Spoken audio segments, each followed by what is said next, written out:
It was an ancient and well-known story of Romeo and Juliet, whose names will forever remain in the memory of mankind as a symbol of a tragic love that cannot be forgotten. A young girl stood leaning on the railing, looking hopefully into the distance, and next to her stood a young man hiding his face behind a mask, not taking his eyes off her delicate figure, as if trying to understand her soul. The Capulet family was known for its strict discipline and unforgiving attitude towards its enemies, instilling in its descendants endless determination and pride, instilling in them a sense of duty and loyalty to their traditions that was passed down from generation to generation. And their main enemy, with whom they waged an endless and fierce struggle for influence and respect, was the Montagues family, with whom relations were always tense, full of mutual hostility and relentless competition for power and prestige in the city. At the end of this terrible story, a tragic moment occurred when the beloved died from a sword strike. Her life was cruelly cut short, leaving behind only deep sadness and emptiness that could not be escaped. Blue eyes, full of shock and despair, opened wide as if trying to come out of a painful dream, while cold sweat ran down her face, leaving visible marks on her skin, as if this was not just a dream, but a terrible reality.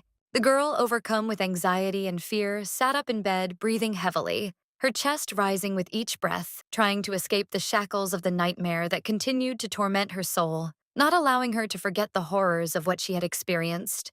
The beauty, with slight surprise, said that it was time for her to get ready for work, but suddenly she abruptly covered her mouth with her hands, unable to believe that the voice coming from her lips did not belong to her at all, as if someone else was speaking her words. Her hands, which she saw in front of her, seemed alien, as if they were not her body, and at that moment she felt a strange alienation, as if she was not controlling her own movements, but someone invisible was holding her under control. Casting a confused glance into the mirror, she realized that her soul had somehow miraculously moved into the body of a completely different person, and in front of her stood the one who had now become her reflection, so different from what she was used to seeing before. The lady sighed and remembered how before going to bed she had read a book about Romeo and Juliet, whose tragic story did not have a happy ending. Before closing her eyes, she whispered that she could change the ending and make it happier. Listening to the voice in her head, she was shocked to hear an unknown force declare that only by achieving a worthy end to her story would she be able to return to her home world, leaving all doubts behind. Going into her garden, the girl dressed herself in exquisite noble clothes and decided to find her lover from the book, hoping that she could make him fall in love with her, as in the mysterious story she had just read.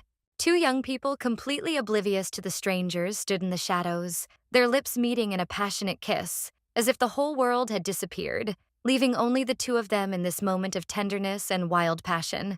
The surprised boy turned around abruptly, hearing the footsteps of another person disturbing their peace. The man who appeared before him was attractive-looking, with blonde hair, an earring in his ear, and eyes as blue as a clear summer sky. At this point, Juliet, completely stunned, froze in place, not expecting that Romeo, whom she considered her ideal, would actually turn out to be a carefree womanizer, and this changed her perception of everything that happened between them. The girl lay unconscious on the hard asphalt, and blood was already spreading beneath her. She had been hit by a car, and every moment was critical to getting her medical attention and saving her life. Looking at the book she always took with her, the girl thought about how much she wanted to continue living, to enjoy every moment again, and reread her favorite novel, experiencing the same emotions that once warmed her heart. Reaching out to an old book with yellowed pages, the woman with a trembling soul turned to fate, as if begging it to grant her another chance to fix everything, read forgotten lines, and feel the taste of life anew. And suddenly, unexpectedly, from the old tattered pages soaked with time, a bright light poured into the room, filling it with a blinding radiance, as if it were a miracle that came out of nowhere to change the course of events and give hope. The maid rushed into her mistress's chambers, breaking the silence with a sharp and loud scream that echoed off the high walls. Her voice was filled with alarm and panic, as if something inexplicable and truly terrible had happened in the house. Juliet sat on her soft bed with its lace canopy, staring at her hands, unable to believe that somehow she had been transported into the world of her favorite novel, where everything seemed so familiar. Smiling tenderly, the nanny approached her charge with tenderness, as if she were a daughter, and in a soft but insistent voice reminded her that it was time to get up, start getting dressed, and prepare for a new day that promised to be full of new encounters, events, and discoveries. The noblewoman stood before a large carved mirror with a slight smile on her lips, carefully examining her new blue dress decorated with fine lace and gold threads, noting with admiration how beautifully it emphasized her refined figure. Juliet froze in complete shock when she learned that Romeo, the very one she had read about with trepidation in her favorite novel, would also be at the market today, and the thought that their destinies would be tragically intertwined haunted her. The lines from the book where their love story ended in death still echoed in her head, and her heart sank painfully, realizing that her feelings for the guy could lead to the same tragedy that she had once reread with tears in her eyes.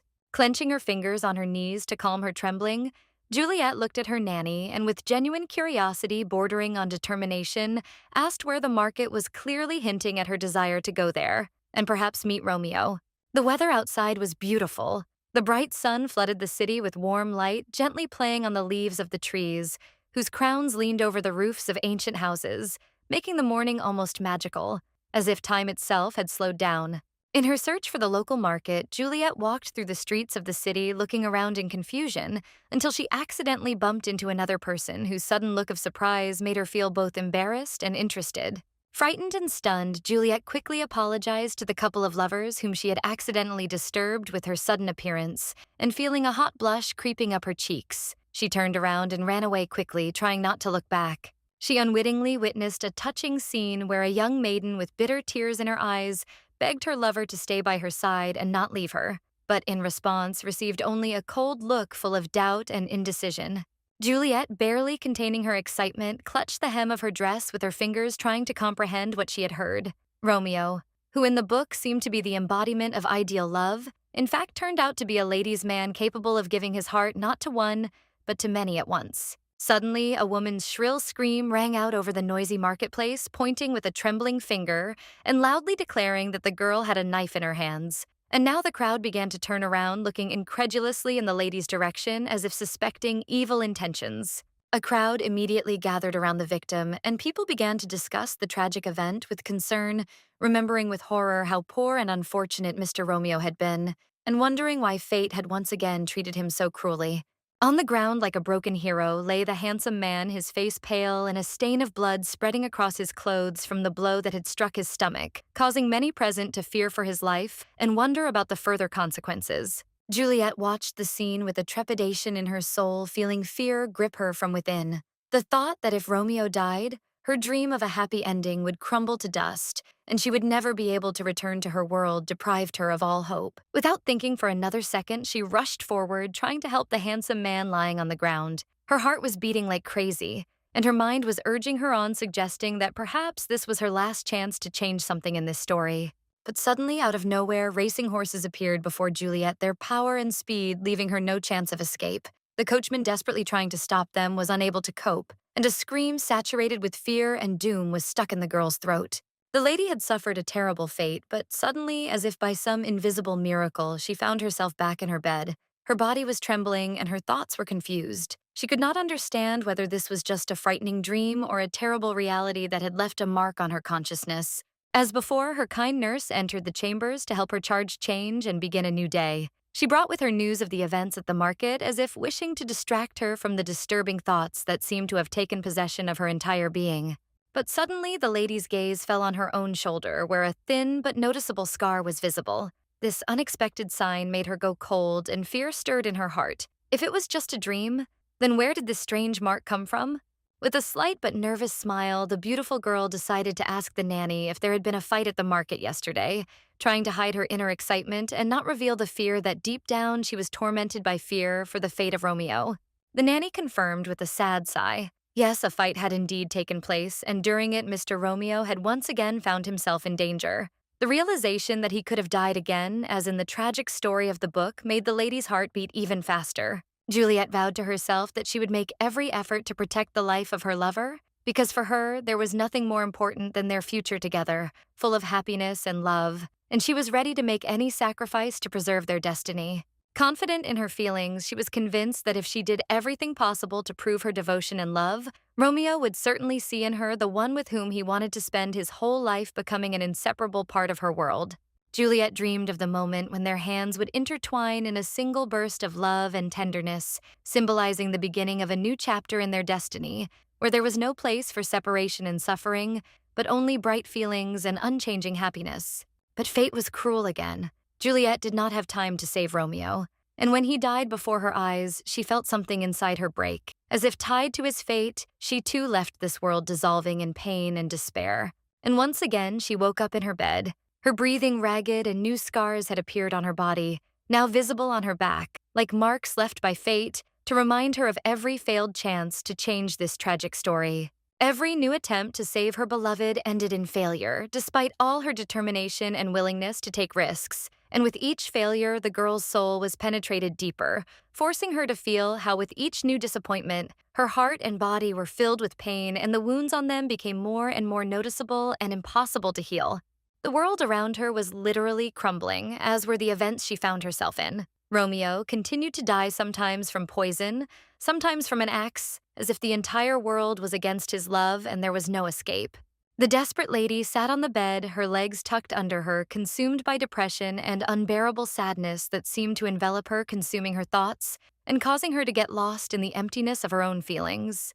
Her empty gaze was directed into nothingness, and detachedly as if in a dream, she spoke words addressed to an invisible interlocutor, trying to remember her name, but her memory failed her, hiding important details from her life. At this time on the street, the guy standing alone sadly muttered words full of pain, complaining that he could not save his beloved from imminent death in which he was powerless.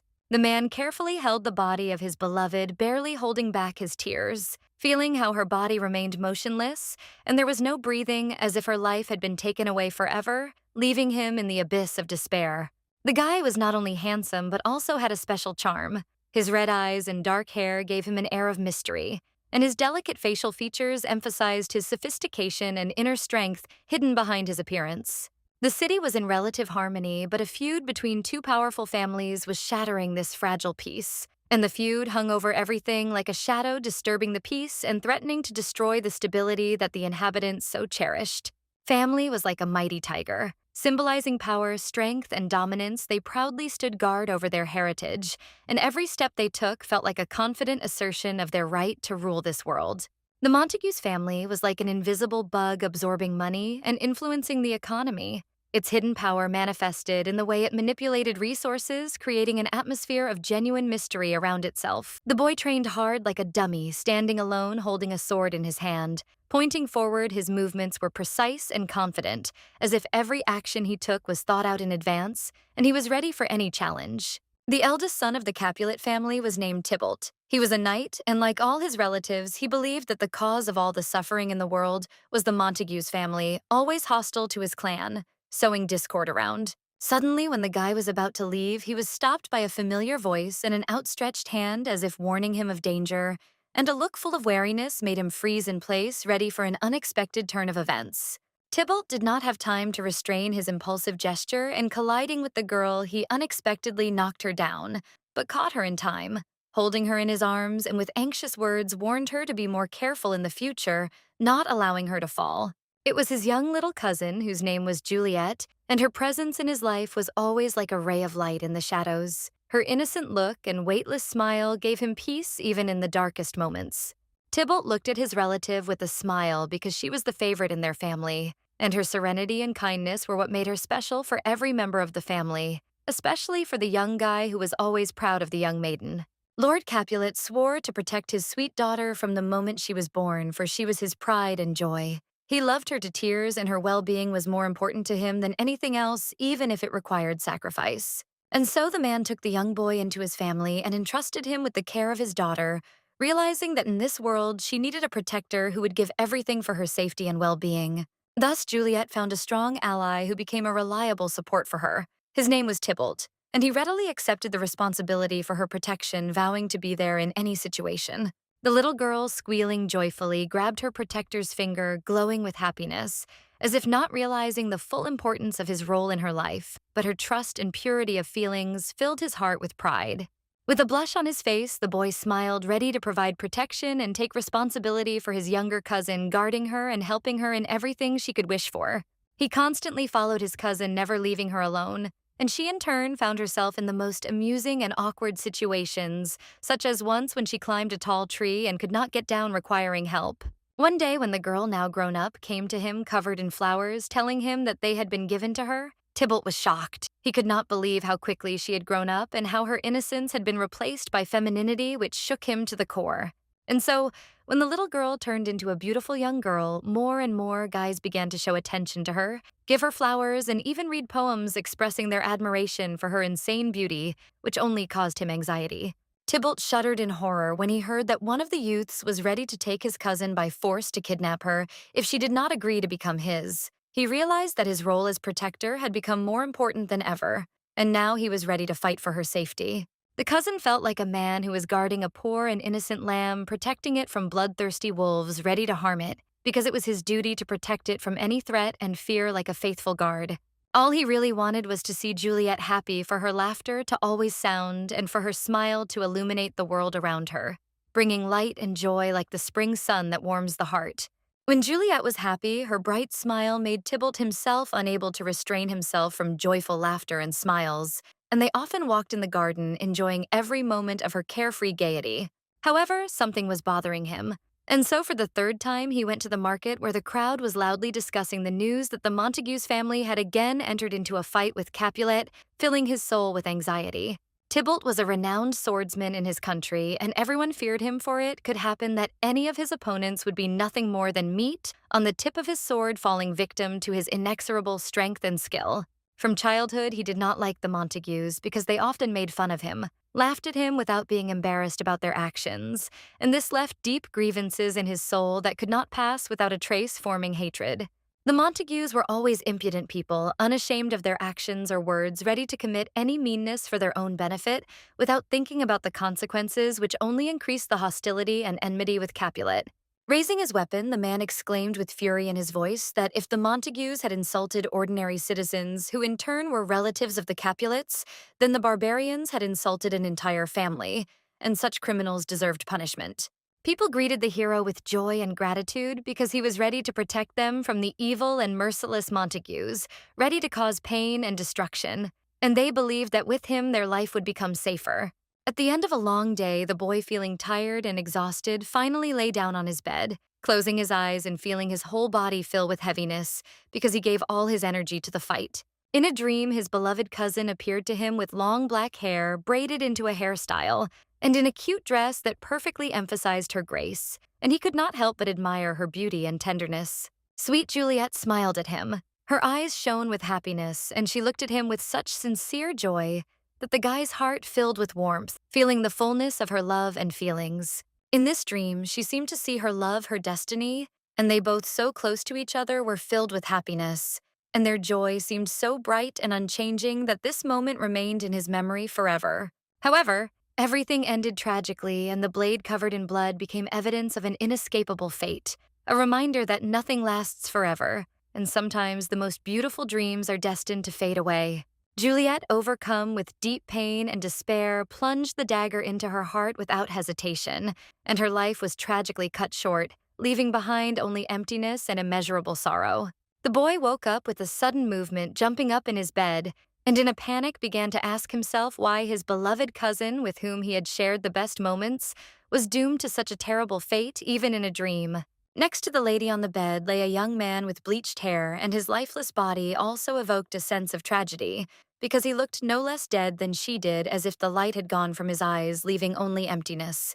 This guy was a real womanizer whose reputation left no chance for Juliet to fall in love with him, especially since she was not ready to sacrifice herself for such a man whose actions spoke of his emptiness. A bead of sweat trickled down the man's face as his thoughts ran through the possible consequences, and he realized that perhaps this was a prediction of the future, vague and inevitable, that he could not ignore. Looking out the window at the moon and sitting in bed, Tybalt realized that he had to do everything he could to protect his cousin, because her safety was the most important thing to him, and he could not afford to lose. The lady joyfully called out her relative's name, and like an angel, she literally fell from the heavens, her body tumbling wildly until she met the hands of someone who could catch her. Tybalt, instantly catching the lady, reproached her with a slight smile, reminding her that such actions could be extremely dangerous, and that she should not risk her life so carelessly because he would always be there to support her. The beauty, continuing to speak in a sweet and confident voice, admitted that she knew this guy would always manage to catch her, but suddenly her voice became trembling, and with a question on her lips, she asked why he didn't save her last time. The dream, which had seemed calm and peaceful, suddenly turned into a real nightmare. when the man's face distorted into an expression of incomprehension, and a drop of blood fell from his face to the ground, which was associated with an unknown tragedy. Juliet, like a lifeless doll, began to fall from the arms of the panicking youth, and her body again lay on the ground, deprived of life. And at that moment, she seemed to be resurrected and died again in his arms. Only the knife with its bloody steel continued to slide along the river of blood, leaving behind a trail of what remained of the battle, as a reminder of the pain and death that clouded the mind and heart in that moment. The sounds of fighting could be heard on the training field, and not far from there stood a house. Its walls seemed gloomy and seemed to absorb all the sounds of this battle, leaving only silence around. Tybalt stood there tired and with dark circles under his eyes, looking like a zombie who hadn't had enough sleep after the nightmare that had haunted him the night before, and he couldn't shake off the heavy feeling of fatigue that seemed to be weighing him down. The cousin tilted his head to the side, not wanting to admit it to himself, but realizing that Juliet could possibly actually fall in love with a jerk like Romeo, and it tormented him because he knew that her feelings were sincere. Handsome Montagues was the perfect young man with whom all the maidens of their country fell in love, like a prince spoiled on the throne surrounded by attention, who could easily conquer hearts. But in his eyes there was an emptiness that was incapable of giving true love.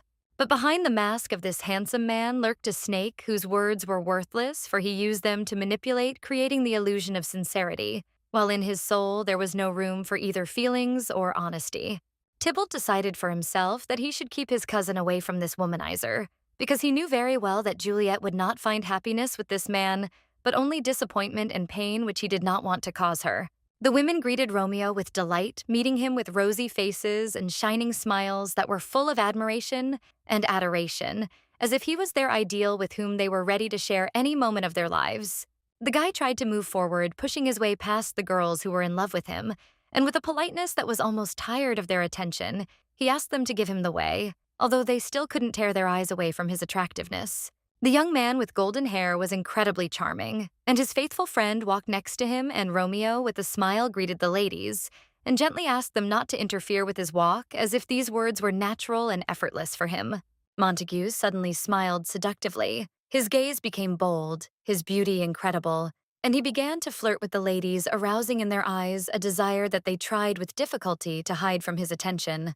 Tybalt watched the womanizer with complete indifference, but irritation was boiling in his soul. He was infuriated by the behavior of his interlocutor, as if he was trying to provoke anger in him, and he was ready to express his dissatisfaction. After which, he called Romeo a coward who failed to intervene in the servants' fight when it was necessary to separate them, but instead chose to stand aside as if indifferent and unable to influence what was happening.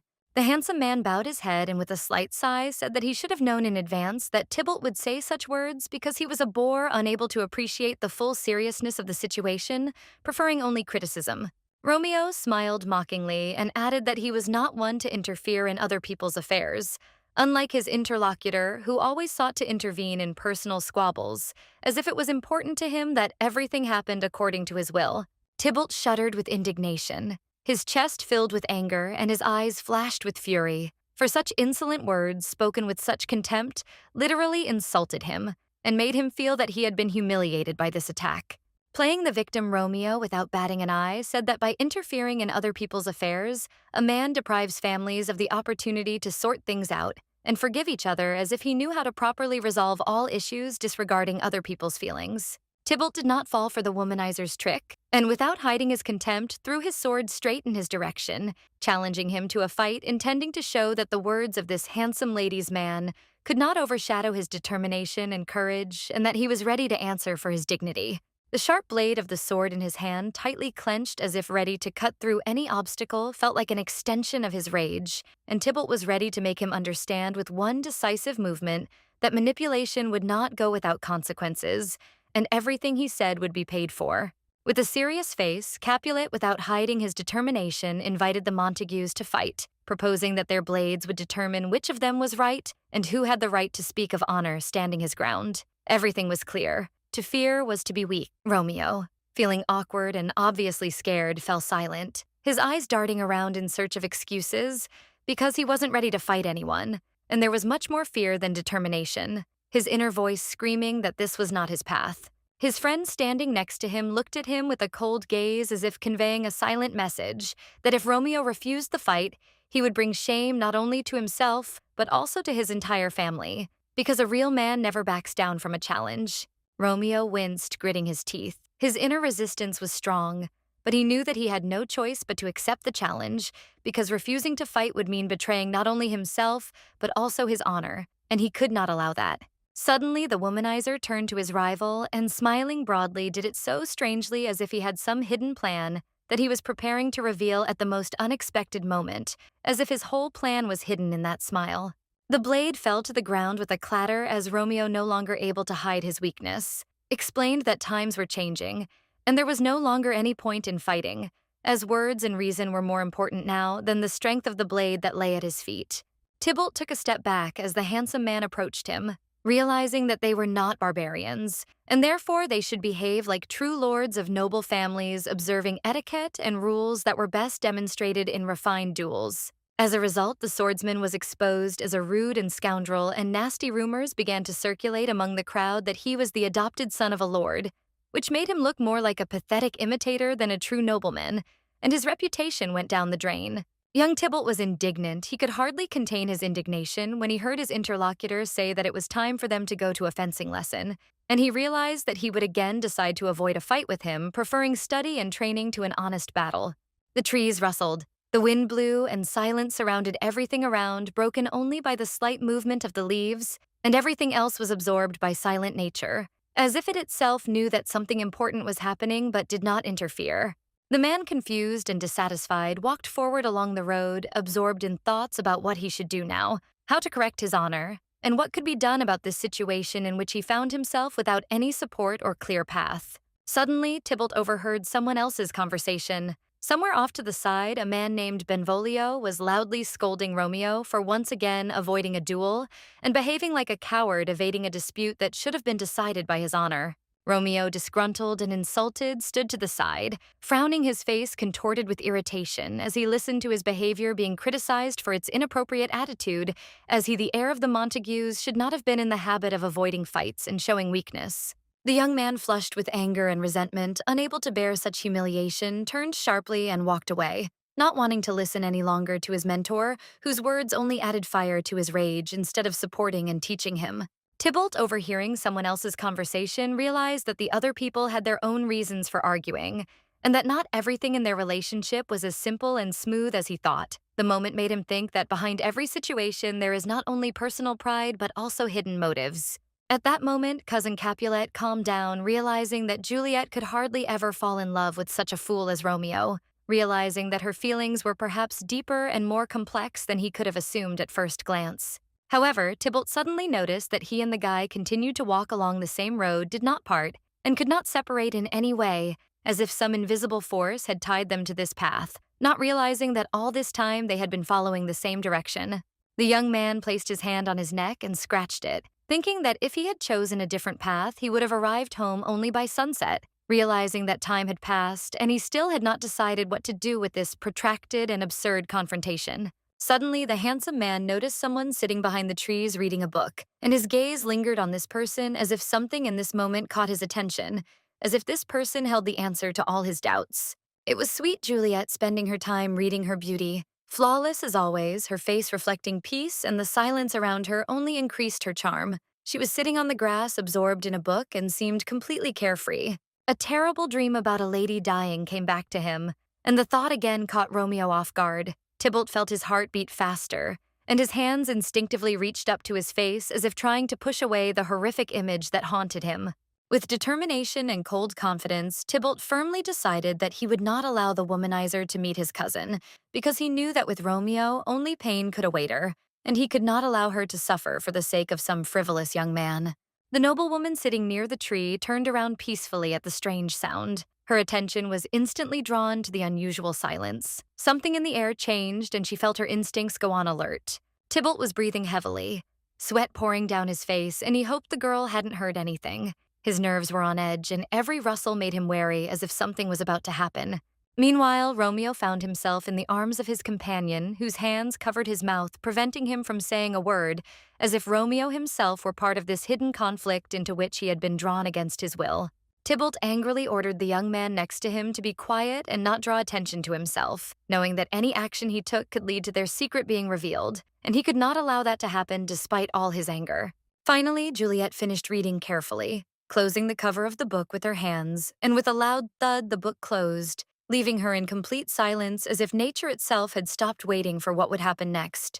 The noble beauty stood up, deciding to go home, wondering whether dinner was ready yet, because her thoughts were absorbed in everyday worries, as if not noticing all the hidden threats that hung in the air around her. The boy breathed a sigh of relief when his cousin finally left unharmed, and he, hiding his emotions, felt a slight victory, knowing that he had prevented a possible disaster, but inside he still remained tense, waiting for new turns of events. After which, Tybalt finally released Romeo from his grip, asking for his forgiveness and justifying himself by saying that he simply saw a bear, and therefore it was necessary to behave more quietly, despite all the tension and confrontation that arose between them. However, as soon as Romeo took a few steps, he suddenly began to fall unconscious, which frightened Tybalt. He was stunned as if the young man had lost consciousness from lack of oxygen and could not understand what happened at that moment. The real Capulet, confused, began shaking the local womanizer to bring him to his senses, trying to bring him back to consciousness because he didn't know what to do if Romeo had actually lost consciousness or something more serious had happened. The man, shuddering with horror, realized that he could have accidentally killed the heir of the Montagues. A great panic gripped his heart, and he tried in confusion to find a way out of this situation, realizing that any of his actions could have unpredictable consequences. Romeo collapsed to the ground, his body motionless without the slightest sign of life, as if nature itself was frozen in sadness, watching this tragic scene where it seemed that even time had stopped its course to capture the moment.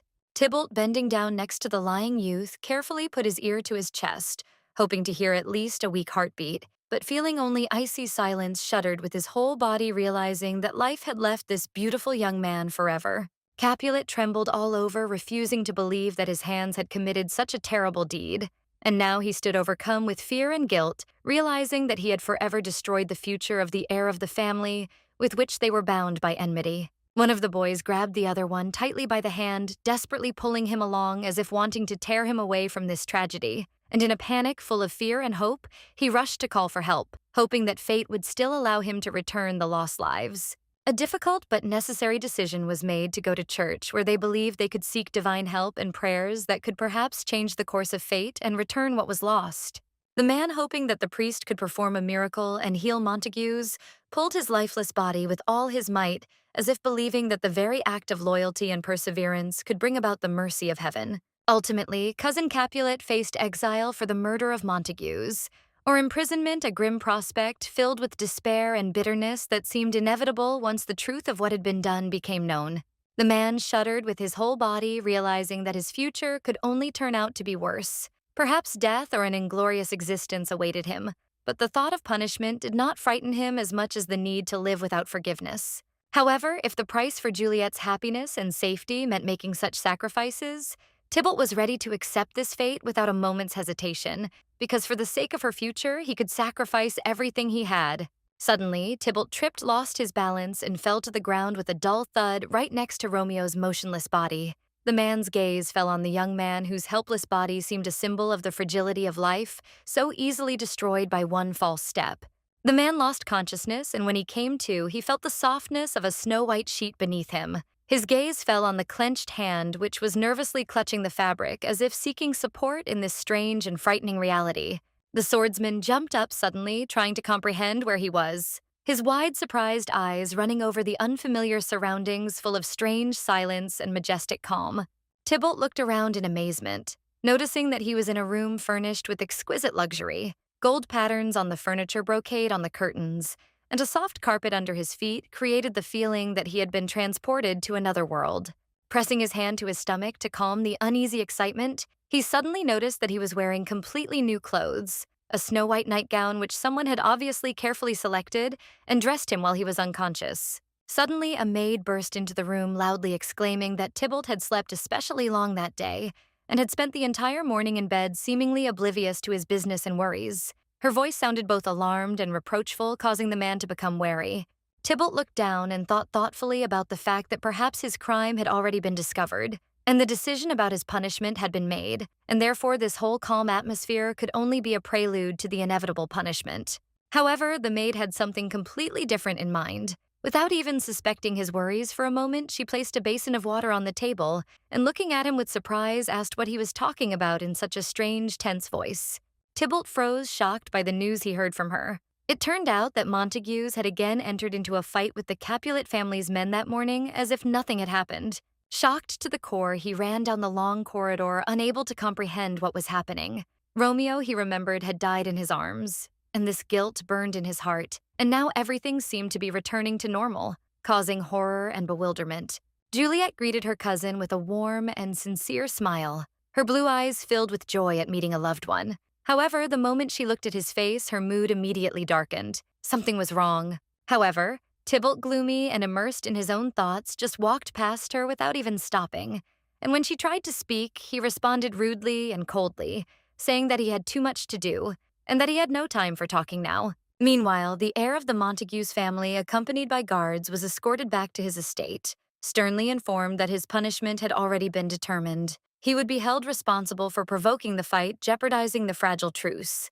Romeo frowned and slowly looked up, and at that very moment his attention was caught by the sudden appearance of Tybalt, who stepped out of the shadows so abruptly as if he wanted to emphasize his importance and show that he had not appeared by chance. The young man, hardly noticing the presence of his cousin from the Capulet family, passed by him with such a defiant air that he stopped only to call him a coward, unworthy even of his servants, and sarcastically repeated Capulet's words of the previous day. Deep night had fallen, blanketing the world in a thick blanket of darkness. The trees stood motionless like black silhouettes in a chaotic dance, and every sound seemed louder against the absolute silence of the surrounding forest. Tybalt sat on the edge of his bed, lost in painful thoughts, and could not understand why everything turned out this way, because he clearly remembered how yesterday he pierced Montague's heart and the last glimmer of life froze in his eyes. Suddenly, there was a knock at the door, and a voice coming from the other side said that he had brought dinner for the swordsman, hoping that it would somehow brighten his loneliness. But it was obvious that the atmosphere itself was not conducive to a meal. However, in response, the maiden heard that Tybalt was sitting without an appetite, absorbed in gloomy thoughts, and therefore resolutely did not let the lady into his chambers, refusing even simple gestures of attention and care. The noblewoman standing in front of the door sadly explained that she was worried about her cousin, who had not left the room for too long, and was behaving strangely as if something unknown was gnawing at his soul and depriving him of his former peace. With his hands folded in front of him in a gesture of humility, Capulet quietly asked for forgiveness, aware that even at that moment his words might not be heard, but he still hoped that he could at least slightly alleviate the great suffering. Tybalt, heading for the door, wanted to greet his cousin, convince her that she was not to blame, and try to calm her down, because the anxiety in his heart did not allow him to remain calm and indifferent, understanding that her experiences were not an accident. The lady entering the room seemed to become part of the dark world that surrounded Tybalt, and her green dress flowing across the floor gave the moment additional heaviness, as if slowing down time and emphasizing the tragedy of what was happening and her internal conflict. However, suddenly, the girl, unable to restrain herself, lowered the tray, and it fell to the floor with a dull sound, breaking the dishes. And the sound of breaking glass echoed throughout the room, emphasizing the destruction not only material, but also moral, because every action of hers only brought this moment of despair closer. Tybalt himself flinched as the lady instantly grabbed the blade and pressed it to his chest, her threat clear and decisive, her words laced with fury, a determination to destroy him, a willingness to fight to the last, even if it meant resorting to cruelty. The man began to shake with fear in the lady's arms, feeling her coldness and determination. His body did not give in to resistance, and there was so much harshness in her gaze that he realized that her intentions were far from peaceful, and not a single word could change her mood. The eyes of this beauty, full of icy cruelty, were cold and merciless, like the gaze of a predator who knows no pity and no fear, and he felt how these eyes penetrated his soul as if freezing him from the inside. Juliet quietly said that she couldn't put the knife down and free her cousin because her internal conflict was so strong that she couldn't just back down, even if it meant continuing to threaten someone she once considered family. The lady seemed to be out of her mind, emotionless and detached. She thought that Tybalt was behaving strangely, although she herself was overcome by the same doubts and insecurities as he, and her own behavior had long ceased to be the norm. Without thinking twice, the boy grabbed a long stick intending to defend himself, and with a determination that was difficult to hide, he prepared to meet the lady's onslaught. hoping that this improvised shield would help him avoid danger. With this thing, he pushed away the lady, who frowned, stepping aside, but still continued to hold tightly to the dagger, as if she was not going to give up, despite the fact that her plan did not go as she expected. The candlestick collided with the blade, and the resulting crash filled the room like an echo from the clash of two worlds: the world where she was a beautiful lady, and the world where she had become a determined and dangerous woman ready to do anything for her goals. The girl moved as if she were a hired killer.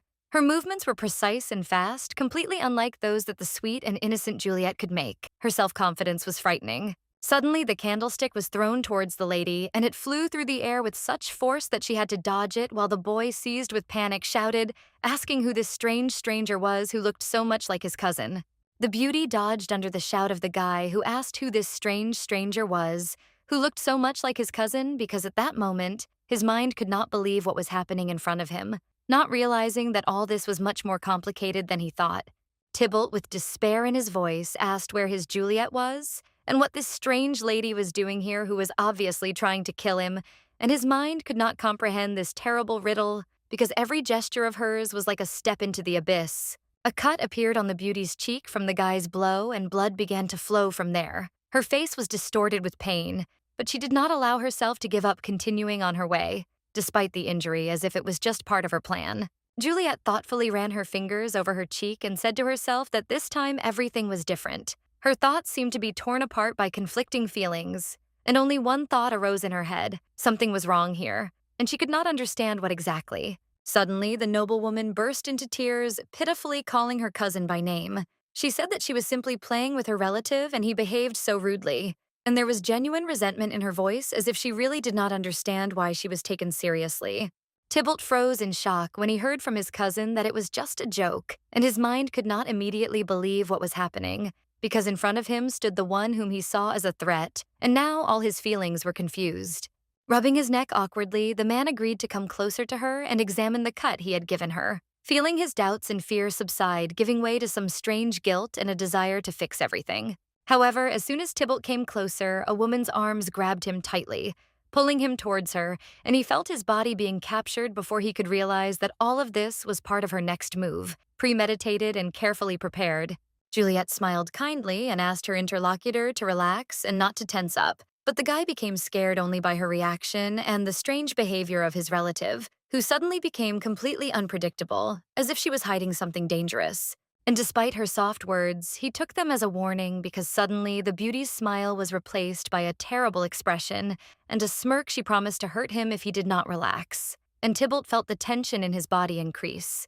Before Tybalt could even blink, he was on the floor and the lady was sitting on top of him, holding him in a grip, not allowing him to get up, and it was like a trap that he got himself into, before he could realize when her gentle smile turned into a deadly threat. The boy lay on the floor with his mouth open. His face covered in sweat, and horror and fear were visible in his eyes, as if the whole world around him had suddenly become alien and hostile. And every movement of Juliet was intensified to the limit, causing his heart to beat at a frantic pace. Tucking a strand of hair behind her ear, the charming Juliet explained that he shouldn't worry, and that she really needed his help because everything that was happening was part of her plan, which wasn't as simple as he thought. The cold beauty confirmed that she was not his cousin, but a completely different person with the face of his relative, and her words penetrated Tybalt's soul, leaving deep questions in his mind about who she really was. The noblewoman smiled, her face hardened, and she began to tell the truth, that she had taken over the noblewoman's body until she had fulfilled her purpose and then would return to her world, and only then would he be able to bring back his cousin. Standing by the window, the lady asked with genuine interest whether Tybalt was going to help her, her gaze radiating confidence, as if she was convinced that the outcome of this meeting was already predetermined, and all that remained was to get the desired answer from him. The guy didn't immediately believe the beauty's words, because everything that was happening was so strange that he didn't understand what exactly was happening, and therefore remained silent, not knowing what to say or how to react to what was said. But the bloody sword was proof that Juliet was not the sweet girl Tybalt knew, and his doubts gradually began to give way to horror at the realization that a completely different, dangerous entity stood before him. The girl took a step forward with understanding, and although her words sounded like nonsense, she was well aware of how strange all this might look. But everything she said was true, and she was ready to prove it. The aristocrat sat down on the bed and thoughtfully asked herself what she had to do to make the man believe her, because everything that was happening seemed so ridiculous and did not fit into the mind of Tybalt, who was not ready to accept her words. Tybalt shuddered in horror when he heard that the lady knew about what happened yesterday about his murder of Romeo, and this knowledge deeply shocked him, because how could she know about it unless she was a witness or part of what he considered impossible? The handsome man lay on the floor lifeless. His body seemed to be consumed by the shadow of horror, as if it had eclipsed everything around it, unable to comprehend what was happening, and the world around him was falling apart from this indescribable silence. With a cold, creepy look and a smirk with blood on her cheek, the beauty said that Tybalt was to blame for Romeo's death, and her words sounded like a sentence which instantly awakened a feeling of guilt and fear in him. Closing her eyes, Juliet now understood why Tybalt had been acting so strangely. He, too, had traveled through time, and this discovery changed her perception of the situation, as if everything that had happened was just part of a larger picture. The guy couldn't believe how much the beauty knew about him, about his fears, guilt, and experiences, and this terrible moment was a shock for him because he didn't expect that his secrets would be revealed so quickly. The lady, still with the same joyful and feigned manner, said that she was Juliet from another world, and her words continued to sound like a riddle, further confusing his mind and pushing him to the idea that this moment could not be ignored. The lady extended her hand forward and promised that she would tell him part of the truth about what was happening if he helped her, and her gesture was like a promise to reveal a world full of mysteries and secrets in which Tybalt might have to play a key role. Tybalt was hesitant to accept the offer before asking if the lady was sure that his cousin would return after her return to her world, because this thought did not leave him, and he could not risk it without knowing what would really happen to Juliet if she disappeared from his life.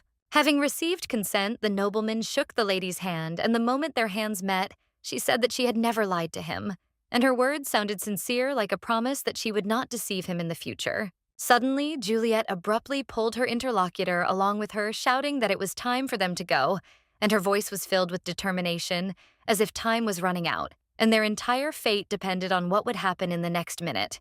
The girls' chambers were pink, filled with soft light, expensive things, and comfort, and in this world everything seemed perfect, almost fairy tale-like, but this was only the outer shell, hiding more than he could have expected. Tybalt stood awkwardly at the entrance to his relative's room, unsure of how to behave. He had never been in her chambers and felt that this was impermissible, especially considering that her room was a sacred place for a girl who was innocent and pure. The beauty knelt down on the floor and, bending down, picked up one of the tiles under which papers and notes were hidden, and her movements were precise and quick, as if she had long been accustomed to looking for what she needed in the most unexpected places. Without thinking twice, she threw her letters into the nobleman's lap, and all these sheets were filled with the most important information that she had collected, especially for him, so that he would understand how much their future depended on these notes. These notes recorded everything that could happen in the future, and each page contained the answer to the most important question that could change not only their lives, but the very course of time if they did not make the right decision. Tybalt suddenly laughed when he read on paper the awkward death of Romeo, who slipped on a tomato and died from this ridiculous incident, and his laughter was full of surprise at the absurdity of what was happening.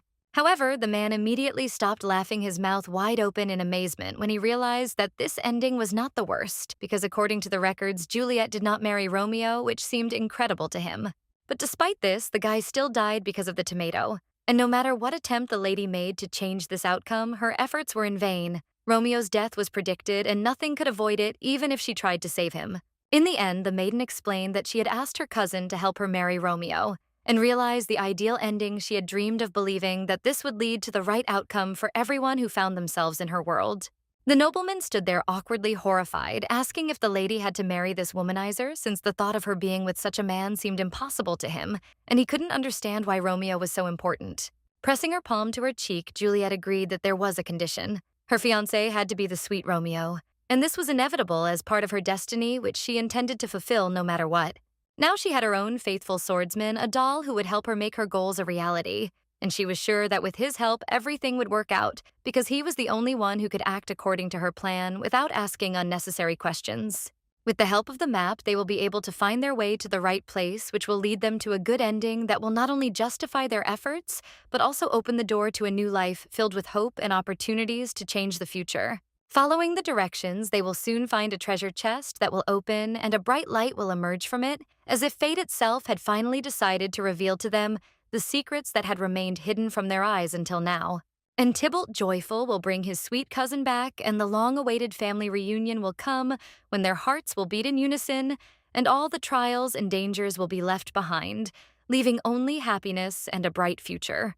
The man nervously sorted through the papers on which were written down various options for how Romeo could have died, and each line added anxiety to his heart, because there was not a single one of these outcomes that he liked. Tybalt sighed in alarm, not knowing what to do, feeling that this was not his Juliet, and everything that was happening was alien to him because he understood that in front of him stood someone else who was using the face of the girl who was dear to him. This stranger needed his help to return to her world through the mirror, and she was ready to do anything to carry out her plan, despite the fact that her goals and intentions remained dark and unclear to Tybalt. The guy's hand gripped the documents firmly and decisively, as if he was trying to take control of the situation, not to let it slip away, even if everything that was happening seemed impossible. And in his soul, there burned an uncertainty that he continued to fight. He remembered how little Juliet as a child asked him to always be there on her side because she considered him her best friend and believed that he would always be there ready to come to the rescue at any moment. The boy then made a vow that he would always protect his cousin, and that promise became an integral part of his being so deep and strong that it never allowed him to forget who he was to her, despite the difficulties of the world. The girl, feeling satisfied, smiled when she heard the man say that he would do everything possible to support her, confident that with his help she would definitely achieve her goal, and that his participation would be decisive in her mission. Soon, however, Tybalt regretted his words as he carried Romeo on his shoulder with a cap on his head, realizing that his decisions filled with promises could lead to the most unexpected and difficult consequences. Montagues laughed loudly, his smile stretching from ear to ear, reflecting the wild joy and sense of victory he seemed to feel despite all the difficulties around him. His laughter was infectious, and he seemed to be simply enjoying the moment, unconcerned about the consequences. The boys walked forward cheerfully, looking around at everything that surrounded them, and an atmosphere of celebration and victory reigned all around, as if the entire city was absorbed in this solemn mood, in which there was no room for troubles and doubts. On the floor lay papers on which were written the roles that Tybalt was to play according to the lady's plan, where every detail, every step was thought out and written down with the utmost precision as if fate had already been decided. The lady showed the guy a plan on paper which stated that the cousin was supposed to become Romeo's friend and win his favor in order to be used in the game she was developing to fulfill her goals. The man, shouting indignantly, declared that he could not become Montague's friend because he literally hated this womanizer. With each passing day, his contempt for Romeo only grew stronger, and the thought of playing on the same side with him seemed impossible. Sitting on the bed, Juliet explained that improving relations with Montagues would help bring back his cousin, and that only with his help would it be possible to carry out his plans, since between them there would be not only an alliance but also a mutually beneficial relationship. Juliet sincerely asked her partner to try to become Romeo's friend, despite all his prejudices and hostility, because only in this way could they move forward towards their goal and change the outcome of events in their favor. The next morning arrived, and training began on dummies set up in a special yard where every blow, every movement had to be honed to perfection, because not only their fate depended on it, but also the fates of those they held dear. Tybalt walked forward without much enthusiasm, sadly thinking about how difficult it would be to become friends with the Montagues, especially after so many years of mutual hatred that had become a part of his life, and he did not know where to begin. Meanwhile, Romeo was smiling and chatting with the other ladies, entertaining them and showing off his charisma as usual, oblivious to the tension in the air that hung between him and Tybalt. Out of the corner of his eye, Tybalt noticed how his company with the ladies was interrupted by Capulet, who was nervously clutching his head and pacing in circles nearby, clearly absorbed in some internal experiences that did not give him peace. The boy flinched when Romeo addressed him, wishing him good morning. The man's voice was full of irony and that disdain that always caused a storm of irritation in the sweet Tybalt, making him instantly wary. With a sardonic smile, Romeo waved his hand at Tybalt, throwing a snide remark in his direction about him being a coward for failing to protect his servants last time, and there was a clear hint of mockery in his words, which only added fuel to the fire. Tybalt responded with irritation that Montagues was acting like a petulant and immature child, as if he didn't know how to deal with people he couldn't trust, especially when they couldn't show even a modicum of maturity and reason. Remembering his plan with his cousin, Tybalt took a deep breath, trying to pull himself together, and forced a fake smile onto his face to hide his worries, after which he wished Romeo a good day without giving in to his emotions. The guys in the crowd were completely shocked to see such strange behavior from Capulet, who always responded to the handsome guy's antics with rage, anger, and aggression. But now he seemed to pretend that nothing had happened, creating a mysterious atmosphere. Romeo also noticed the unusual behavior of his interlocutor, and frowning asked with obvious bewilderment what was happening with Capulet, because he had never seen anything like this before, and his strange behavior really alarmed him. In response to Romeo's incredulous expression, Tybalt smiled politely, assuring him in a tone full of sincerity and joy that all the changes in his behavior were solely for the sake of establishing relations and truly friendly communication between them. With a forced grin, the young man looked like a real demon, despite all his efforts to act friendly, as if he was hiding something much deeper behind the smile, saying that he had long dreamed of becoming real friends with his interlocutor. The men began to hide behind Montagues in fear, not wanting to face such a frightening grin from Capulet, and Romeo himself stood in complete horror, trying to understand what was happening and what was hidden behind this absolutely ridiculous and strange behavior. The nobleman tried to figure out whether Tybalt was really serious, whether he was making fun of him, or whether he had some secret and cunning plan that he himself did not yet realize. But deep down, he suspected that all this was not just for fun. Pretending nothing was happening and naively feigning innocence, Romeo asked in bewilderment if he thought they were sworn enemies. And now, apparently, the swordsman finally realized that the Montagues were not such bad people as he had previously thought.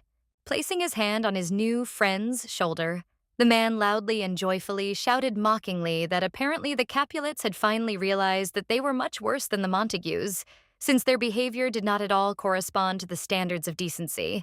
Tybalt, trying to contain his inner anger, clenched his teeth, realizing that everything he was doing was for only one purpose: for Juliet. He endured humiliation and anger because he wanted to get his cousin back and fulfill her request.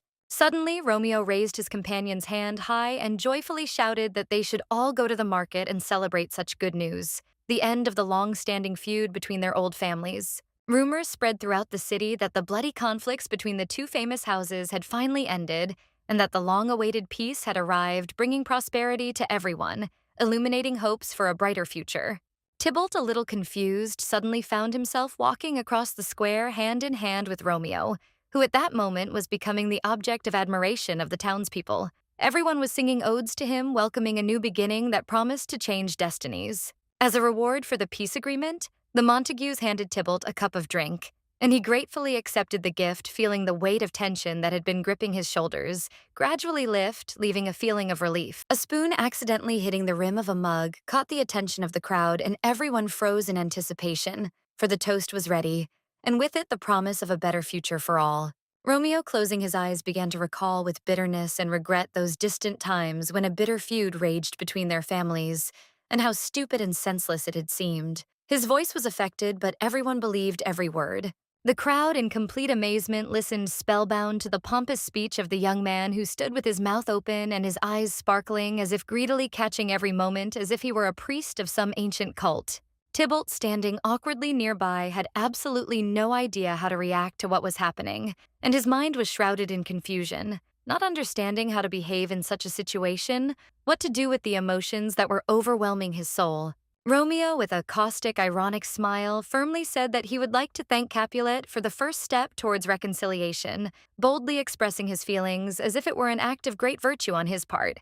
Tybalt, in complete confusion, was stunned to hear how Romeo, despite everything, did not utter a single bad word about him, but on the contrary said only kind and positive things, which was a real revelation for him, and caused deep surprise. However, suddenly the words were cut off, and Romeo finally showed his true creepy nature as he laughed loudly and poured wine right on Capulet's head, not holding back his emotions and showing a complete lack of respect. The cups made of fine porcelain fell to the ground with a loud crash, shattering into tiny pieces, symbolizing the destruction of not only the dishes, but also the fragility of their peaceful relationship. Romeo, unable to contain himself, began to laugh loudly and uncontrollably, calling Capulet a real idiot, and his words, filled with rage and contempt, sounded like a lightning strike breaking the silence and creating the feeling that the air around was frozen with tension. The crowd froze in complete shock, not expecting from this seemingly ideal, handsome man such base meanness and betrayal that no one could have predicted even in their wildest fantasies. The cups clashed with each other with a loud clang, and the entire crowd began to rejoice at the new turn of events. For now everyone was sure that the Montagues had defeated Capulet, eliminating their opponent from the battlefield. Tybalt, in despair, found himself on his knees before Romeo, who mockingly shouted in his face that he would not be able to deceive him either with cunning speeches or tricks, feeling completely superior to him. The man sighed heavily, feeling the wine trickle down his hair, and quietly and bitterly wondered aloud why his interlocutor couldn't simply accept his goodwill for what it was, without looking for hidden motives in every word. The mug rolled across the ground and stopped with a dull clang, and Capulet, gathering his strength, clearly stated that he had never started a fight with Romeo, despite everything that had happened in their lives and the aggression that they were both now experiencing. Slowly, with obvious difficulty, Tybalt rose to his feet, his movements tense, and in front of him stood Romeo, who looked completely satisfied with his bad behavior, as if enjoying every minute of his opponent's humiliation without the slightest regret. With rage blazing in his eyes, which were now bright red with anger, Tybalt angrily asked why Montagues had treated him so cruelly, stating that if he did not answer, his clothes would turn red with blood as a result of their disagreement. Romeo, remaining calm, was ready to demonstrate that the life of Capulet's cousin was connected with his destiny, that everything that happened between them left a deep mark that changed not only Capulet, but Romeo himself. The young man, lost in his memories, remembered how at the age of 5 he was a very small boy with big eyes full of hope and innocence, and how his life seemed cloudless, but the events that happened later destroyed this ideal. Everyone surrounded him with attention, giving him the best: delicious food, beautiful handkerchiefs, new clothes, and each of these little things brought him incredible joy. He felt special, being the center of care and attention, as if the whole world was tuned in only to him.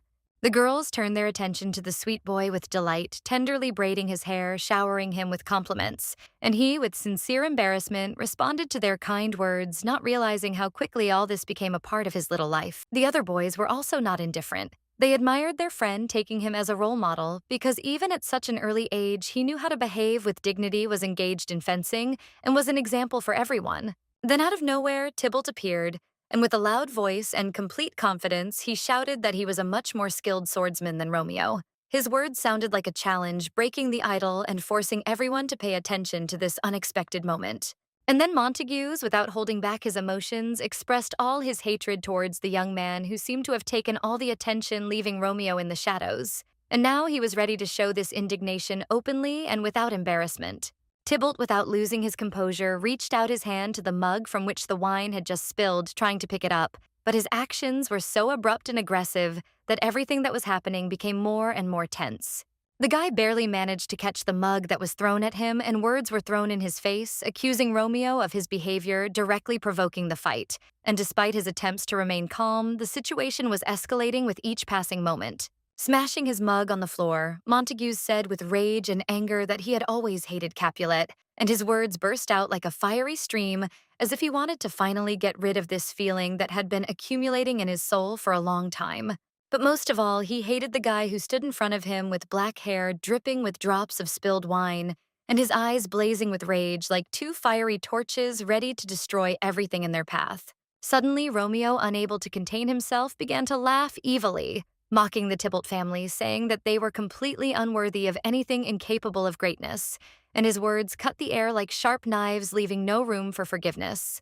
Tybalt, unable to bear it any longer, grabbed his interlocutor's collar with his hand and with a furious look aggressively pulled him towards himself, shouting for him to repeat his words, making it clear that he would not tolerate insults and was ready for action. Romeo, sensing the aggression, began to tease Tybalt, but suddenly he remembered that the man might have had a younger sister, and this thought slipped through his head as something familiar and even somewhat painful.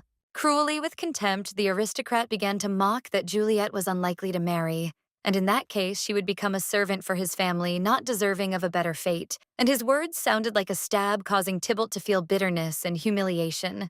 Tybalt, unable to bear it, reacted sharply, and a heavy blow, a slap, stunned him, leaving red marks on his cheeks that burned with rage and pain, as if a symbol of how easily honor can be destroyed in the blink of an eye. The men, overcome with anger, fell to the ground, and a fight began, their fists meeting with such force that each blow was met with shouts from the crowd, which watched every movement with anticipation, feeling the tension rising. Tybalt stood there, his eyes swollen wet from spilled wine and wounded, facing his sister, his face expressing complete frustration mixed with pain. And despite his aggression, he could not hide his inner experience. Juliet, dressed in a white dress with a slight smile on her lips, calmly asked how her brother's day had gone, and sat on the bed enjoying the moment of peace. But in her eyes, there was anxiety that found no rest. With his hands clasped behind his back, the boy modestly replied that he was not seriously injured, his words sounding restrained and calm as if he was trying to calm everyone around him. Although in reality, behind this, there was a storm of feelings and thoughts that he tried to keep inside. Tybalt sighed heavily, his hand hanging limply in front of him when he was asked what happened, why he fought with Romeo. And he didn't know how to explain what was happening because the feelings were too vivid, and words couldn't convey them. The night was full of mysteries. The moon hung high in the sky, illuminating the dark towers of the castle, and the air was cold, giving everything around a feeling of alienation, as if the world itself began to move away from those who were in it. The lady with a worried expression on her face asked how it was that the relationship between the boys had only gotten worse, and her voice sounded as if she was looking for an explanation, not wanting to believe that it couldn't have been any other way. Tybalt, with fury in his voice, shouted that he could no longer stand aside when Montagues, with such contempt, laughed at their family, as if not noticing how he humiliated the honor of his family, and this moment became the last straw for his patience. Juliet replied cruelly, with a shadow on her face, that Tybalt had not done enough to save his real cousin, and her words sounded like a reproach that fell on him with unexpected force, making him feel that he had failed those close to him. Biting her finger, the girl admitted that she was deeply disappointed in her interlocutor, and her face reflected all the feelings that had been accumulating in her soul: disappointment, pain, and bitterness from the fact that her expectations had been destroyed. After all, it turned out that his ego meant much more to him than saving his own relative and her life. Although it was at stake, could not compete with his own ambitions and desire to preserve his pride, even if it meant sacrificing everything else. Juliet asked insistently, with a bright expression of displeasure on her face, why Tybalt had not done as she asked him, her voice sounding almost like an accusation, as if she could not understand why her requests had not been heard. Bowing before the lady, Tybalt was lost in thought, and the only thing that tormented his thoughts was why everyone around him was taking it out on him, shouting and getting angry as if he was to blame for what was happening.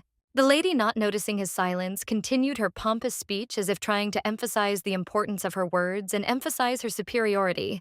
But suddenly the man harshly stopped her, ordering her to be silent, and his words sounded like a sentence in which there was not a drop of concession. The maiden froze, hearing the cold words of her interlocutor about how he no longer wanted to participate in her cunning affairs and insidious plans, and her gaze became gloomy as if there was a mixture of disappointment and a desperate struggle for control in it. Tybalt closed his eyes and promised that he wouldn't tell anyone anything, but he emphasized that he wouldn't help her anymore, and there was a firmness in his voice as if it were a final decision that wasn't up for discussion. On the bed under the dim light lay a blade that gleamed dangerously. Its deadly sharpness seemed ready to strike, and every glance at it made the heart beat faster, as if a premonition of imminent danger. With determination and a gleam in her eyes, the beauty grabbed the weapon from the bed, her fingers tightening on the handle, and there was a hint of danger in her movements, as if she were preparing for something inevitable that would change the course of events. The beauty literally sank down onto the bed, holding the blade behind her back, her posture tense and full of determination, as if she was ready not only to defend herself, but also to take on the burden that came with this weapon. Dissatisfied with her former ally's decision, the maiden muttered bitterly that it was a complete and utter failure, her words sounding like a curse, reflecting all her frustration and disappointment in the man she once shared a side with. A cold glint in her eyes, filled with an almost tangible hatred, was reflected in her gaze. Juliet suddenly realized with icy clarity that in this cruel world she could only rely on herself, and no one, not even the closest person, would be her support. The night, full of silence and mystery, was dimly illuminated by the moon, whose soft silver rays touched the trees and thin trunks, creating an atmosphere of mystery, in which it seemed that nature itself was hiding something unusual, mystical, and inexplicable. In the office, where tall shelves were filled with books and the window provided dim light, a stern voice rang out sharply, condemning the interlocutor, scolding him for the fact that his actions led only to trouble, and not to something more constructive. Her hand pushed the chessboard aside, and its movement was decisive, as if she was trying to get rid of everything that was interfering with her thoughts, making room for something more important and meaningful. The man looked away, his gaze hidden from everyone, while the cruel voice continued to scold his companion, not giving him the slightest chance to justify himself, as if every word was aimed straight at the heart. Romeo was on his knees, his arms hanging limply at his sides, unable to find any words or justification for his foolish actions. The weight of his impotence, which he felt like a leaden burden, pressed on his soul, reminding him of the consequences he himself had caused. The lord of the Montagues family was deeply upset. His face reflected inner pain. He could not find the strength to behave with dignity, and at that moment, he felt how his reputation was crumbling before his eyes, and the family was losing its dignity. The boy looked at the floor, his silence a canvas across which fear slid his face covered in sweat, and his eyes filled with horror at what he felt as a rising wave of condemnation from his father. The chess pieces stood on the board, ready for their next move, but their position was not random. Each one stood in its place as if reflecting the order of the game where everything went in turn, and each move could be decisive. His fist slammed down on the table, and the man continued to scold his son, condemning him for not even being able to hold a sword in his hands. Each of his reproaches sounded like a sentence that left only bitterness. Romeo listened quietly to these words addressed to him, and a feeling of helplessness grew within him. He simply could not behave worthy of the heir of his family, and this tormented him more than any other reproach. The boy's mentor watched his student with a smirk on whose shoulders all the weight rested, without showing an ounce of sympathy. The man knew that the boy had to learn through pain and humiliation in order to become better. Bitter tears streamed down Romeo's face when, despite his efforts and suffering, he was compared to his late mother, reproached for his weakness and inability to cope with the burden of responsibility that fate had placed upon him. Seeing his friends suffering, the man only turned away, not wanting to look at this pitiful sight, as if all feelings were alien to him, and he could not understand why he should waste time on sympathy when everything had already been decided.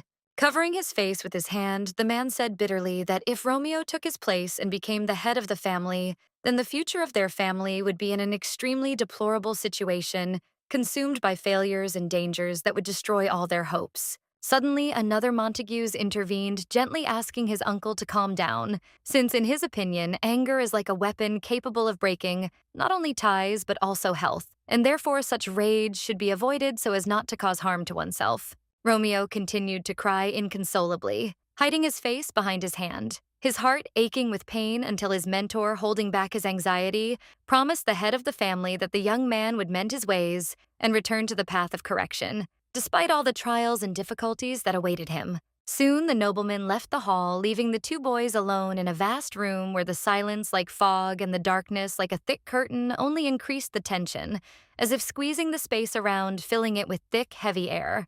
Roughly grabbing Romeo's arm, the young man mercilessly ordered him to stop crying, claiming that as an heir of high status, he should not show weakness in such situations. The guy, not wanting to tolerate such humiliating treatment, abruptly pulled his hand out of the grip and with complete contempt in his voice said that if no one appreciated him, then let Benvolio lead their family and take on all the responsibilities since it was so important. The chess piece, standing alone by the window as a symbol of detachment and loneliness, became a silent witness to the growing conflict between the boys, which only intensified, engulfing everything around in an atmosphere of misunderstanding and anger.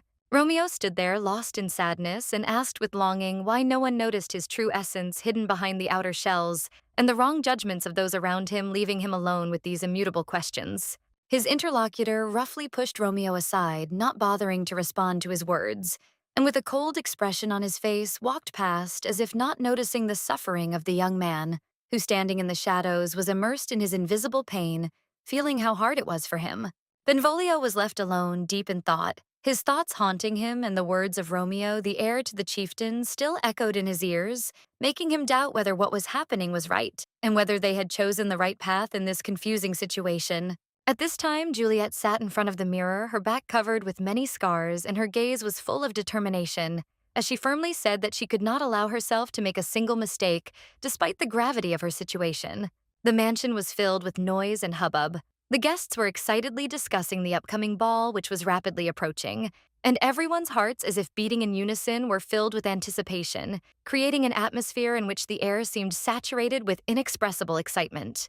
The nanny noted with undisguised delight that the upcoming ball would be the first in the life of their charming young Juliet, and therefore the event promised to be special and exciting for the whole family, leaving a mark on her memory for the rest of her life. Servants scurried through the spacious halls of the mansion, animatedly discussing how best to decorate the rooms and prepare so that their young mistress could remember this festive evening as one of the most significant and wonderful moments of her youth.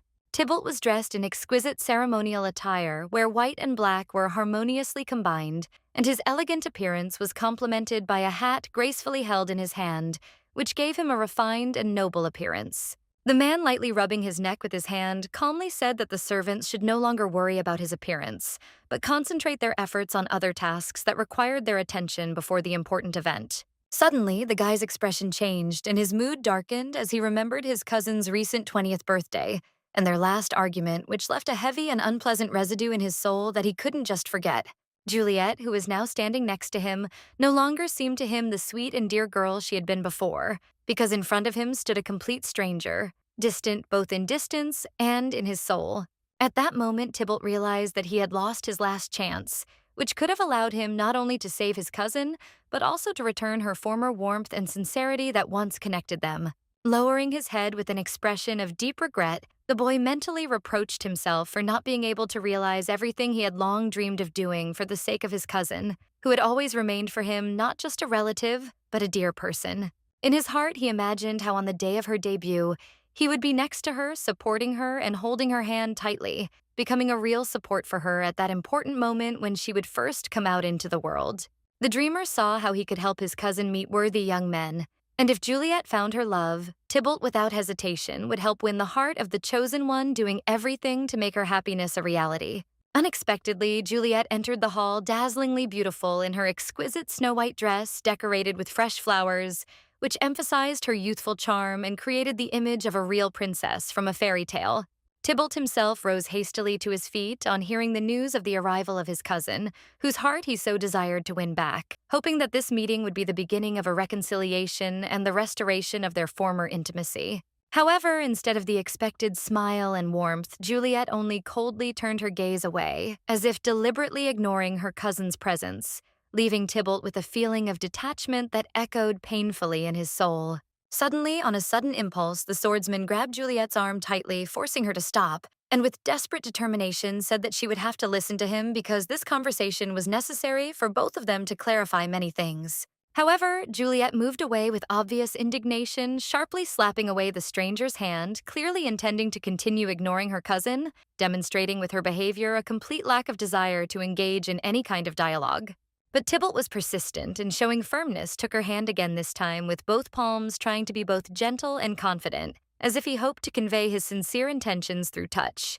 With a cold and arrogant look, sweet Juliet spoke words filled with contempt, asking how he dared to touch her, since she considered such actions unacceptable, especially after their quarrel.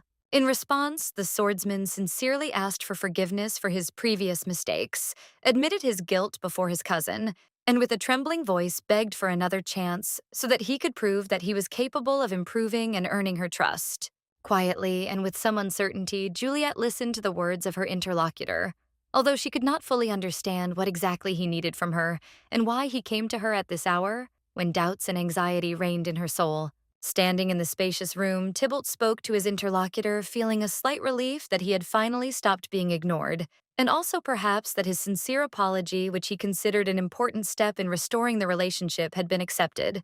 Suddenly, the noblewoman removed the daisy that adorned her hair from her graceful hair and addressed her companion in a soft voice, asking him to extend his hand to her, as if trying to demonstrate a gesture of trust or convey something important.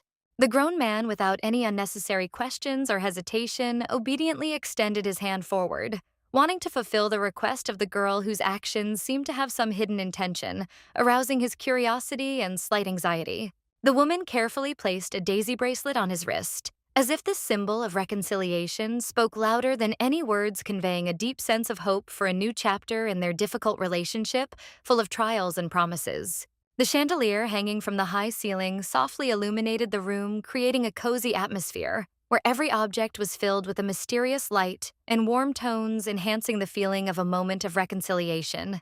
The nobles in their exquisite attire had already filled the main hall, and the long-awaited ball began its solemn procession, filled with music, lively conversations, and whispers which intertwined, creating an atmosphere of celebration and social grace. A crowd of aristocrats moved leisurely around the spacious hall, exchanging polite remarks, refined compliments, and sometimes unambiguous hints, making the evening even more lively and multifaceted. They entered the spacious hall together, Juliet, transformed beyond recognition, looked like the embodiment of refined beauty, and her cousin Tybalt accompanied her with confidence and pride, as if protecting her from prying eyes and the attention of others. The young woman graced the audience with a gentle, barely noticeable smile that captivated everyone who gazed upon her. She looked like the embodiment of innocence and grace, reminiscent of a delicate flower like the daisies that adorned her hair.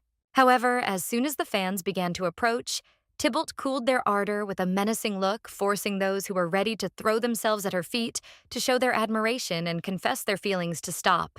Juliet, accustomed to attention, was never alone for a moment. She was surrounded by high society, eager to communicate with her, and everyone considered it an honor to spend at least a moment in her exquisite company.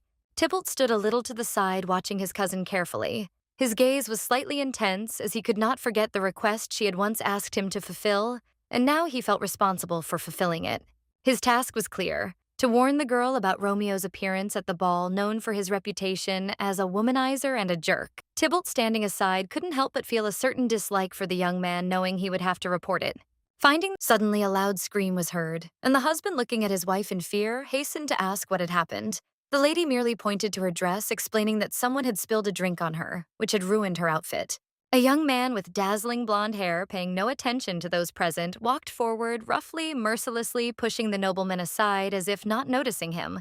The man, feeling growing irritation and anger, shouted loudly and angrily at the guy, demanding that he immediately apologize for his outrageous behavior, brazenly ignoring all norms of decency and demonstrating complete disregard for those around him. However, as soon as the icy blue gaze was directed at the man, his confidence disappeared, and he immediately fell silent as if burned, succumbed to internal fear, and retreated without hesitation, not daring to continue the argument. The mysterious young man, oblivious to the commotion around him, resolutely grabbed a glass of wine from the tray, and without wasting a second, quickly began to drink, gulping down the drink as if it was the only thing that could calm him down at that moment. Romeo stood before him, dressed in elegant new clothes and hiding his face behind a mask. Rolling his eyes in obvious displeasure, he snapped that the wine at this ball was so tasteless that even the most refined palate could not appreciate it. The handsome man, making his way through the crowd, became more and more immersed in his thoughts, with each step feeling how everything around him was beginning to irritate him. The crowd of people, the noise, and every little thing seemed to only aggravate his inner discontent. The women watched this handsome man with obvious interest, their gazes following his every move, and a curious fire burned in their eyes. They clearly could not hide their admiration for his appearance.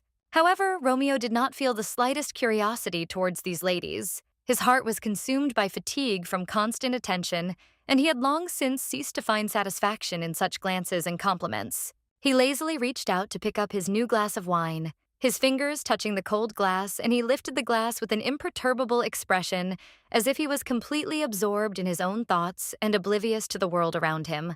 The man drank the wine in one gulp without slowing down. His face did not reveal any emotion, as if it was something habitual, not requiring attention, and he simply continued to follow his thoughts and inner experiences. Romeo angrily picked up the glass and threw it with all his might towards the glasses standing nearby, and they broke with a deafening sound, and the glass cracked, flying in all directions, adding tension to the scene.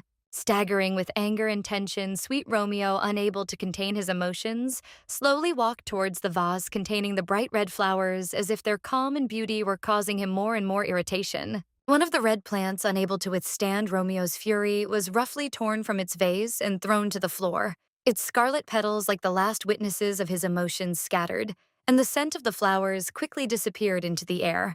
In a rage that boiled over, the boy mercilessly stepped on the flower, trampling it with fury, as if trying to destroy everything that stood in the way of his anger, not paying attention to its fragility and beauty, which were now only a symbol of vulnerability for him. The nobles, shocked by his behavior, stared in shock at the floor where the trampled flower lay, while Romeo, ignoring their gazes, walked forward in irritation, feeling like he was being treated like a child deprived of independence. Benvolio was considered by all to be the more suitable candidate for the role of head of the family. His calmness and common sense were considered essential qualities for such a high position, which many felt Romeo lacked. Tybalt, for his part, was not only a staunch warrior, but also an outstanding swordsman whose bravery and skill in battle left little doubt as to his ability to defend the honor of his family if necessary, and his presence commanded respect among the most experienced fighters. Biting his lip, Romeo couldn't understand why he was worse than everyone else. why he couldn't achieve what was so easy for others. And this internal question haunted him like a stone in his soul.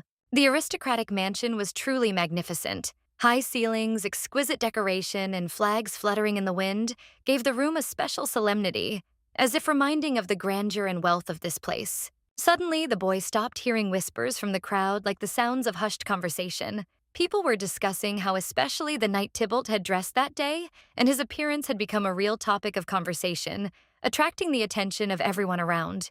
The noble women leaning towards each other whispered that Tybalt seemed to have dressed this way, especially for his cousin with whom he had come to the ball. The gesture was perceived as an obvious attempt to emphasize his affection for her, which aroused barely concealed curiosity and condemnation in their eyes. A bright bow was tied to the furniture in front, adding even more brightness and color to the atmosphere of the evening, as if symbolizing the importance of the moment that was playing out right before them. Stepped forward and without thinking, ripped off the bow and threw it angrily on the floor as if trying to get rid of everything that reminded him of what was happening. The masculine gesture was sharp and decisive, like a protest against everything. Suddenly, the boy was faced with the angry gaze of his eternal rival, which was full of rage and contempt, and those red eyes made poor Romeo feel his heart squeeze with fear and hostility. Frightened, Romeo turned sharply and hurried away, unable to withstand this tense clash of gazes. The nobleman quickly walked away, trying to hide from what filled his soul with anxiety and internal conflict. The man's foot paused next to the torn ribbon, and he paused for a moment to look at this small but striking symbol, as if this random object had suddenly become important to him, forcing him to think about what had happened.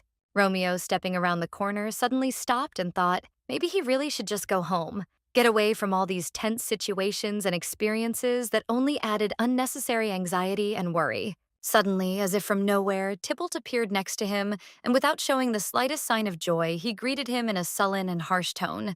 This made Romeo startle in surprise, and the cold fear that gripped him forced him to involuntarily cry out. Annoyed and with a cold gaze, the swordsman said that he had promised someone not to harm Romeo, but that did not mean he would be restrained with him forever, and any further actions on the part of the boy could lead to unpleasant consequences. A pink torn piece of cloth was thrown in the handsome man's face, and the gesture was so abrupt that he felt his mood immediately worsen, and his irritation begin to grow like a wave.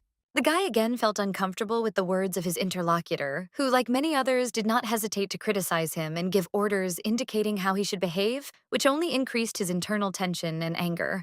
Having slapped his companion's hand away, Romeo resolutely declared that the only mistake in this situation was perhaps Tybalt himself, who continued to interfere in his affairs, not realizing that his actions were only making the situation worse. It was the swordsman's turn to stand and listen to him being accused of dressing up so carefully for his cousin, and that his attire was so spectacular that it was hard not to notice how strong his feelings for her were, that he perhaps felt something more. The handsome man placed his hand on his interlocutor's shoulder, looking with some regret at his excessive sensitivity, as if he pitied him for such experiences, but he could not help but feel a slight irritation from this. With a slight smile that barely touched his lips, Romeo whispered in the swordsman's ear that he was probably not just friends with Juliet, but that there was clearly something more between them that could not be hidden even behind their outward calm. Suddenly, there was a loud bang, and the lady, clearly interested, instantly turned towards the sound, watching what was happening with lively curiosity, as if this moment had suddenly become the center of her attention, not allowing her to remain indifferent. Romeo, feeling a painful sting in the cheek where he had been hit, grabbed it and, unable to hold himself up, sank to the floor, feeling the pain gradually spread across his face, preventing him from getting up. The lady coldly told the man not to stand in her way anymore, and to stay away, leaving behind a shadow of determination, as if her words were the last warning for him, from which there was no turning back, and her posture radiated confidence. The man, unable to contain his growing anger, abruptly rolled up his sleeves as if preparing to resolve the conflict, and with a defiant voice suggested to his companion that they settle the matter once and for all, with their fists only, without unnecessary words or misunderstandings, to put an end to this. The nobles, noticing the growing tension, began to whisper among themselves, their eyes showing surprise and curiosity, because they had witnessed a fight in which representatives of two great and feuding families, the Montagues and the Capulets, clashed. Romeo remembered the harsh words spoken to him earlier, that if he caused trouble again, he would face severe punishment. The words echoed in his head like thunderclaps, reminding him of the consequences of his actions, and he felt a tension grip his soul. From fear, and his face became wet as if beads of sweat were rapidly running down his skin as if reflecting the internal storm that had captured his mind and soul. He could not rise to his feet as they were shaking as if they were not able to support his body, and each step he took would be like trying to walk on a shaky bridge ready to collapse under his weight. Tybalt, completely oblivious to the state of his interlocutor, ordered him in a sharp and cold voice to rise immediately, as if his order were an immutable law that did not tolerate the slightest delay or disobedience. But before Romeo could say or do anything, he was interrupted by the voice of his cousin Tybalt, who gently but firmly asked the man to let her talk to him alone, putting notes of persistence and firmness into her request. After this, Juliet grabbed her relative by the hand and quickly led him into the crowd, trying to take him away from Romeo in order to hide from his gaze and divert attention from what was happening, as if afraid that his suffering would become obvious.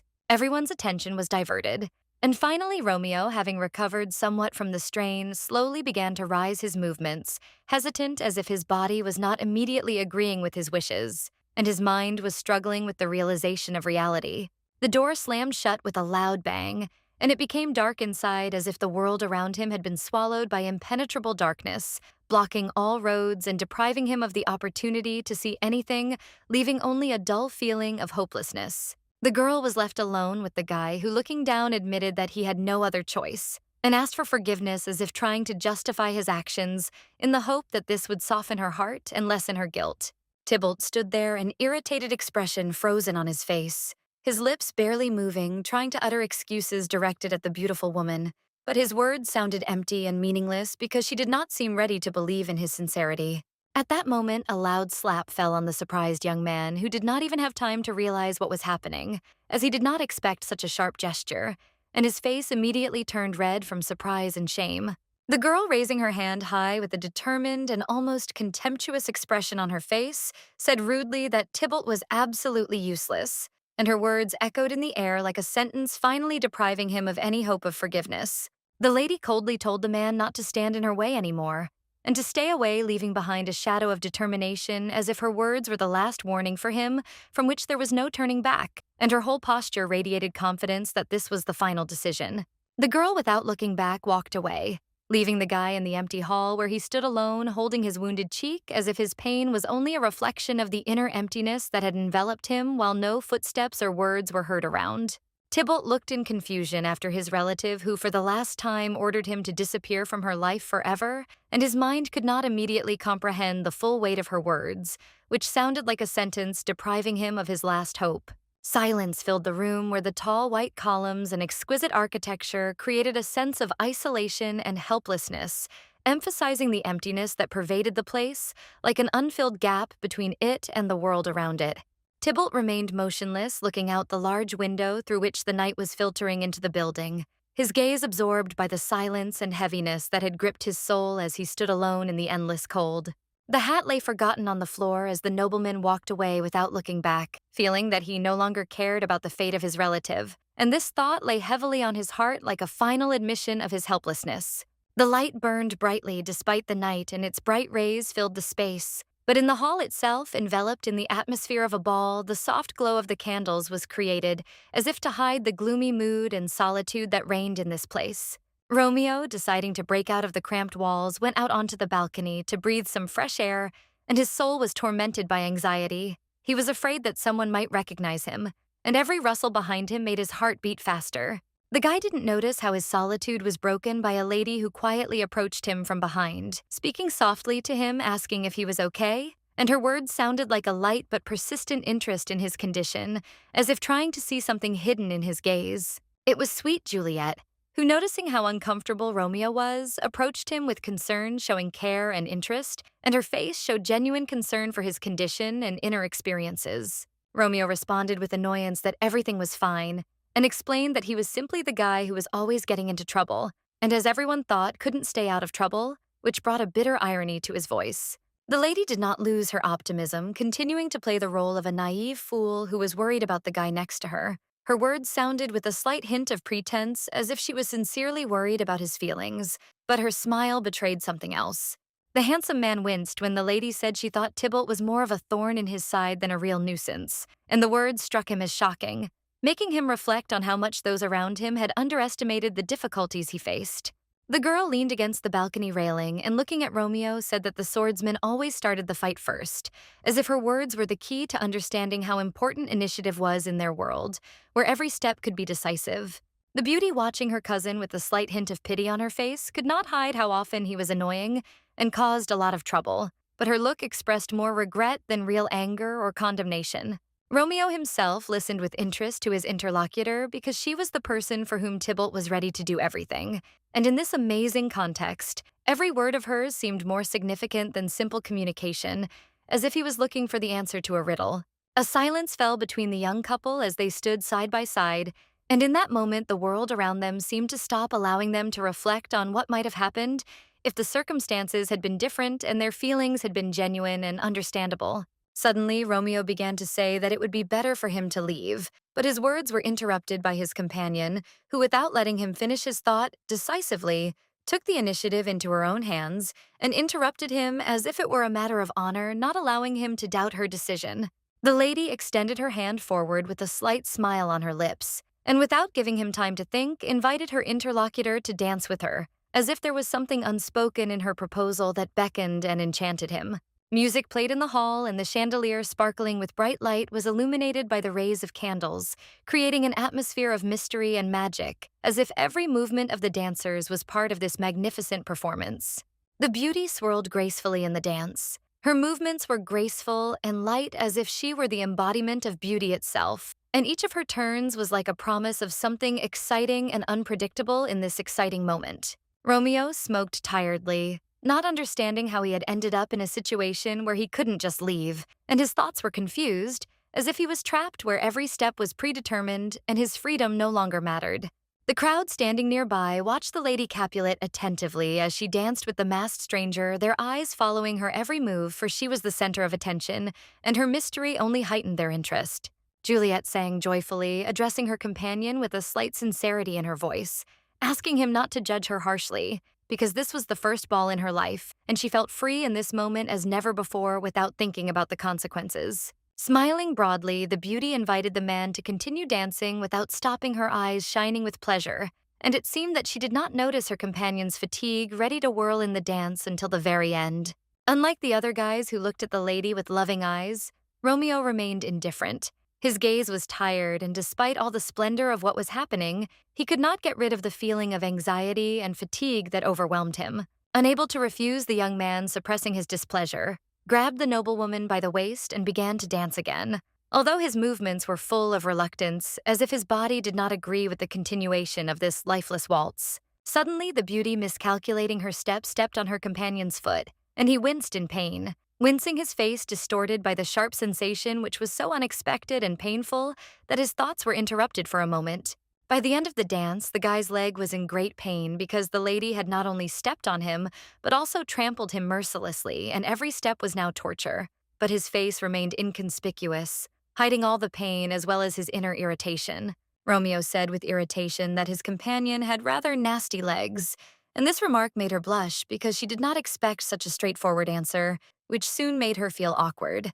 Suddenly, hearing whispers from the crowd, the couple noticed Tybalt's disappearance, and this barely audible sound became unexpectedly loud among the many conversations, as if everyone around suddenly realized that something important had happened, and he disappeared as if he had dissolved into thin air. Montagues, intrigued by this incident, looked back, for the swordsman was his rival, and his sudden disappearance alarmed him, giving him no peace, for every such moment could conceal a danger or betrayal that he could not foresee. Juliet, clutching her knees with her hands, turned to the guy, asking if he was really so worried about other people's rumors, and her words, full of slight mockery and surprise, seemed to challenge him to a frank answer, forcing him to think about his real experiences. The girls on the side were discussing who was more handsome, Tybalt or Romeo, and despite their seemingly carefree demeanor, there was a hint of envy and excitement in their conversations, as if that was the main question at the ball.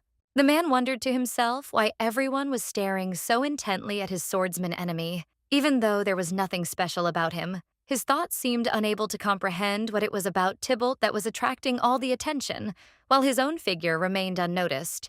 Laughing, Juliet asked if Romeo would also like to be as popular as her relative. Her words sounded with a slight mockery, as if they contained a hidden question about what her companion really wanted, but he was in no hurry to answer.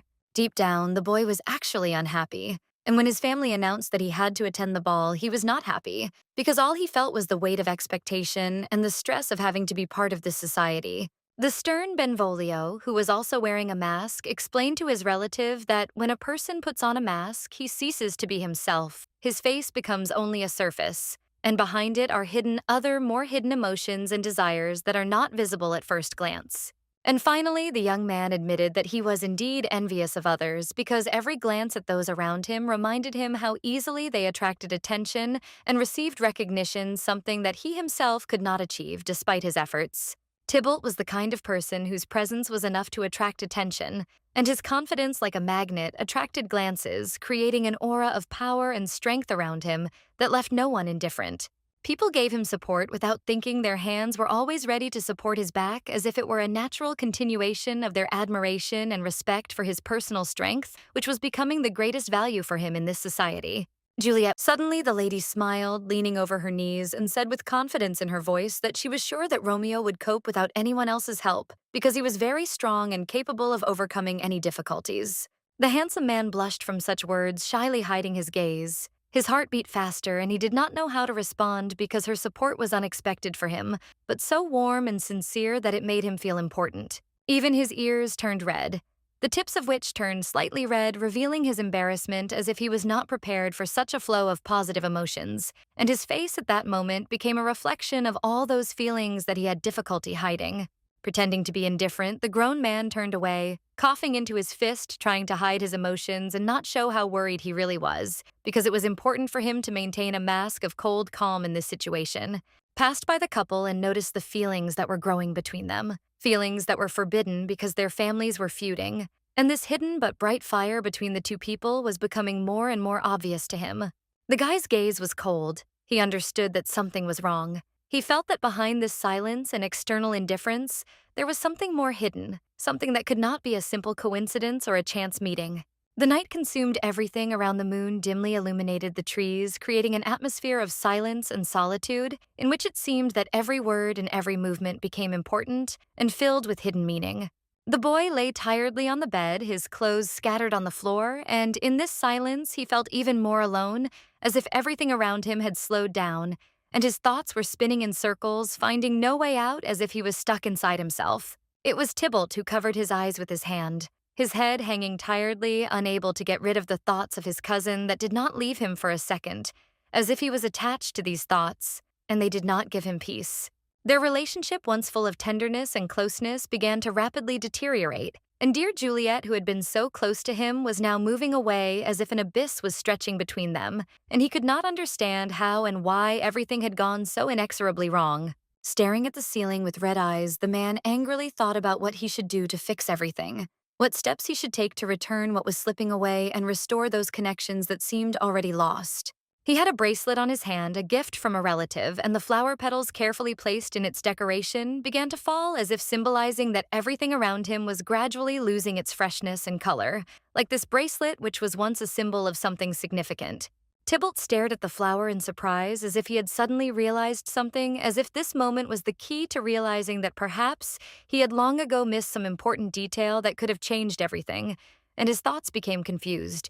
The guy jumped out of bed, realizing that something was wrong with his lady, and perhaps someone had hurt her, as if an inner voice was warning him of a terrible and dreadful disaster that could already be near, but he did not know how to prevent it. The trees stood outside their branches, swaying in the light wind, and someone's loud crying could be heard all around, filling the night silence like echoes of pain and loss that merged with nature at that moment, revealing their suffering. It was Tybalt who was crying loudly. His cheeks were red from tears, and his face reflected all the inner chaos that tormented him, and it seemed that his grief was impossible to hide it, burst out in this inconsolable pity for himself and for what was happening. The little girl was nearby, surprised by her friend's crying, and in her hands was a large book, as if she was ready to use it to find the answer to what was happening, although she herself did not understand what exactly needed to be done. Coming closer, she asked the boy what had happened to him, her voice sounding soft and worried, like someone who sincerely wants to help, but cannot fully understand what is really happening to the one she pitied so much.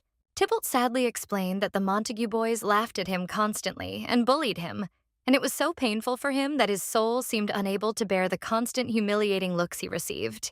All the Capulets had black hair or blue eyes, but the boy had neither. He felt like an outsider in his family and didn't even know who his mother was, because all he remembered was a feeling of loneliness and alienation that never left him. And so Tybalt wept sadly, not knowing whether he had any right to call himself Capulet at all, for every doubt he had, and every memory he had, only strengthened his inner feeling that he was a stranger, even among those who should have been close to him.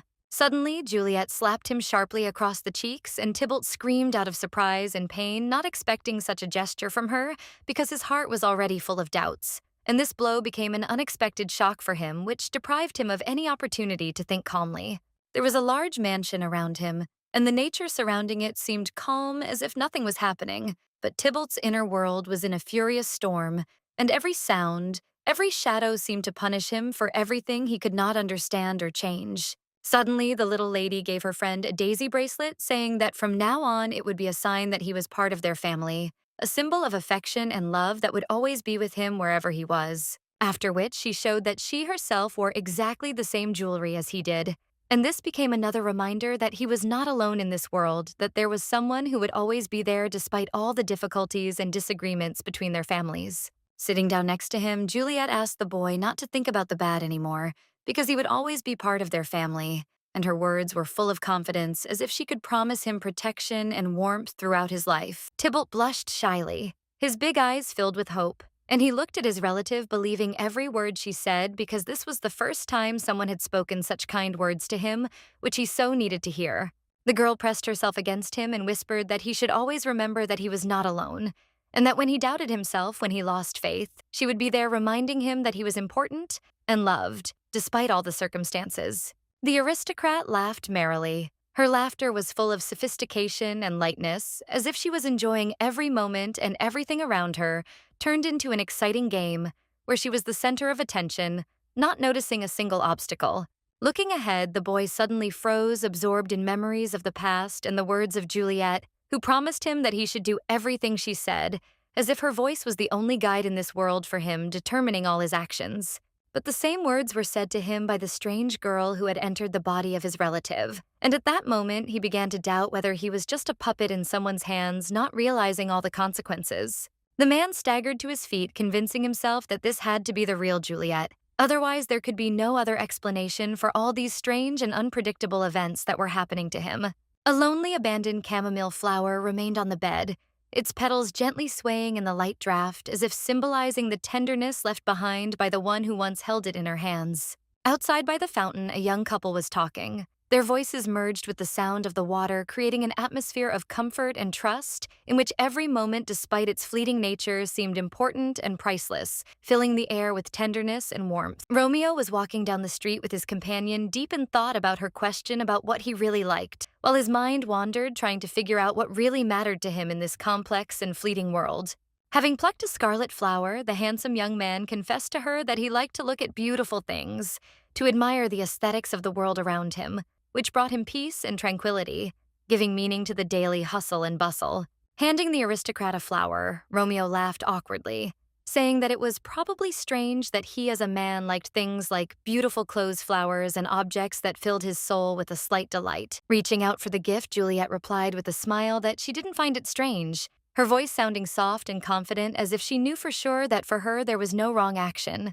The guy looked at his companion in surprise, not expecting to receive condemnation from her for his words, and feeling her acceptance, an unusual feeling of lightness and calm arose in his heart, as if his inner torment had melted away. At that moment, Juliet looked simply magnificent. Her presence was magical. In her hands, she held a glowing object around which lights seemed to dance, similar to fireflies, filling the entire space with a warm and mysterious light.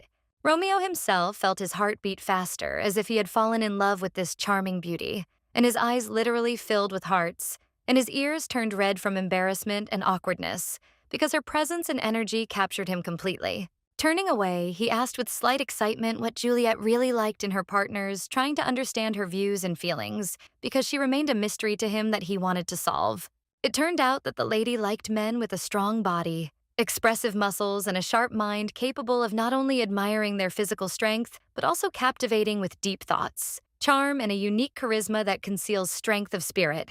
Laughing, she admitted that it was only a slight exaggeration, A joke, and with a smile on her face, she ran her hand over a white flower that had grown on a nearby bush, as if gently throwing her words aside. After this, she added that she most appreciates those men who are able not only to listen, but also to understand her, those who know how to see and appreciate beauty, even in the smallest and simplest things hidden from prying eyes. Romeo listened to the lady's confessions with slight embarrassment, feeling his heart pounding wildly because all this was new to him, and although her words were truly wonderful, he could not help but feel their weight as if they imposed a responsibility that he was not ready to accept. In a loud and confident voice, the man asked if he could find out the name of the lady who had so captivated him because her presence caused him strange but incredibly pleasant sensations that he could not explain. The girl froze near the flowers, feeling anxiety in her heart as she admitted that she was afraid that her companion, having learned her name and past, might simply turn around and leave, leaving her alone in this world of secrets and uncertainty. However, she was ready to open her whole soul to him to tell him about everything that was troubling her if he promised to finish his lifelong journey next to her, despite all the fears and doubts that tormented her heart, making each step more and more difficult. The guy, covering his eyes with his hand, plunged into deep thought, feeling how his heart irrevocably belonged to this lady sitting opposite him, and realizing that now, no matter which path he chose, he would not be able to escape her influence. He extended his hand forward and, full of hope, asked her if she would accept his embrace, ready to open up completely to her, to become not only a support for her, but also the very love that she might have been searching for all her life. Embarrassed Romeo wondered with a slight thrill whether he could spend his entire life with this beautiful lady who seemed to be as surprised by his actions as he was by her willingness to open up. Without thinking twice, Juliet extended her hand forward, ready to accept his offer, feeling an inner satisfaction that her cunning plan had worked, and now she could control the course of events, managing their communication. However, she suddenly turned away discreetly but confidently, asking the guy not to be so hasty, because she understood that she should have held his interest a little, given him time to realize his feelings and not let everything develop too quickly. The beauty, with a slight bow, walked away, suggesting that they could meet again a little later after the masquerade, leaving dear Romeo in thought and filling his thoughts with an anticipation that he could not fully understand. It took her. The red-faced, embarrassed guy didn't expect such a sharp answer, and his face darkened with confusion because the girl's words left him at a loss, and he didn't know how to react to her mysterious request. Night enveloped the world in darkness, engulfing everything around in its shadows, and the moon, breaking through the thick clouds, barely illuminated the earth, filling the atmosphere with a feeling of the unknown and mysterious silence, as if the night itself was hiding its secrets.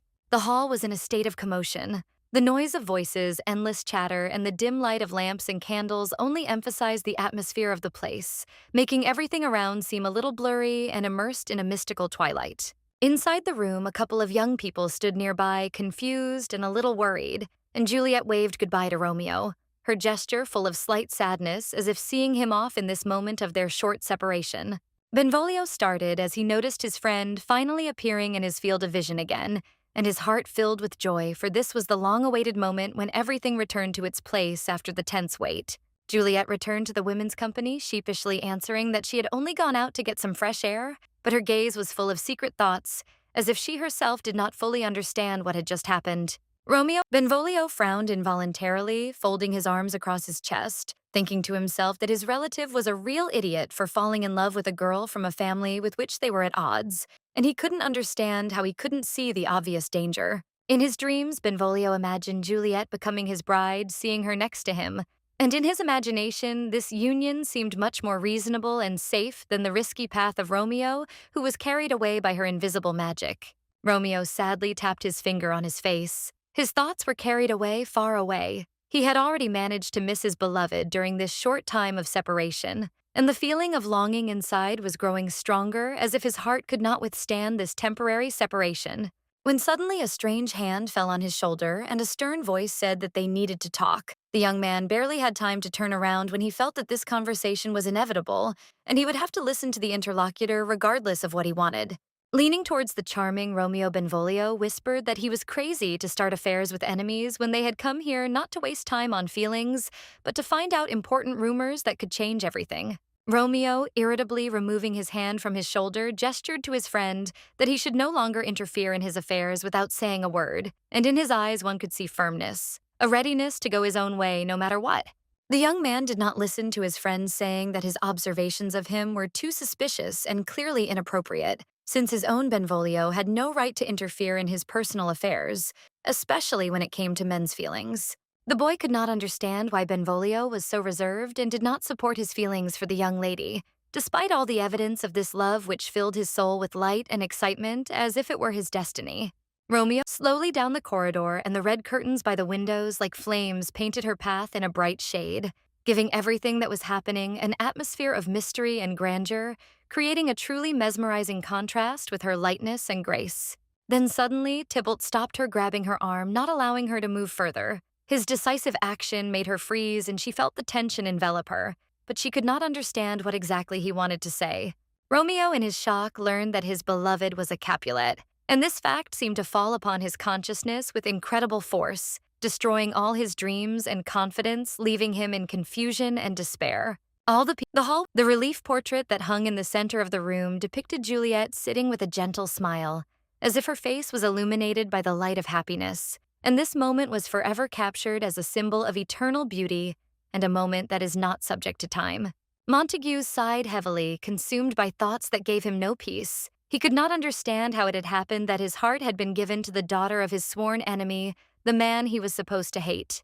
Romeo, absorbed in his thoughts, tried to comprehend his feelings with surprise, feeling a vague anxiety, and a little confused asked himself why this fact affected him so acutely, causing inner turmoil and contradiction in his soul.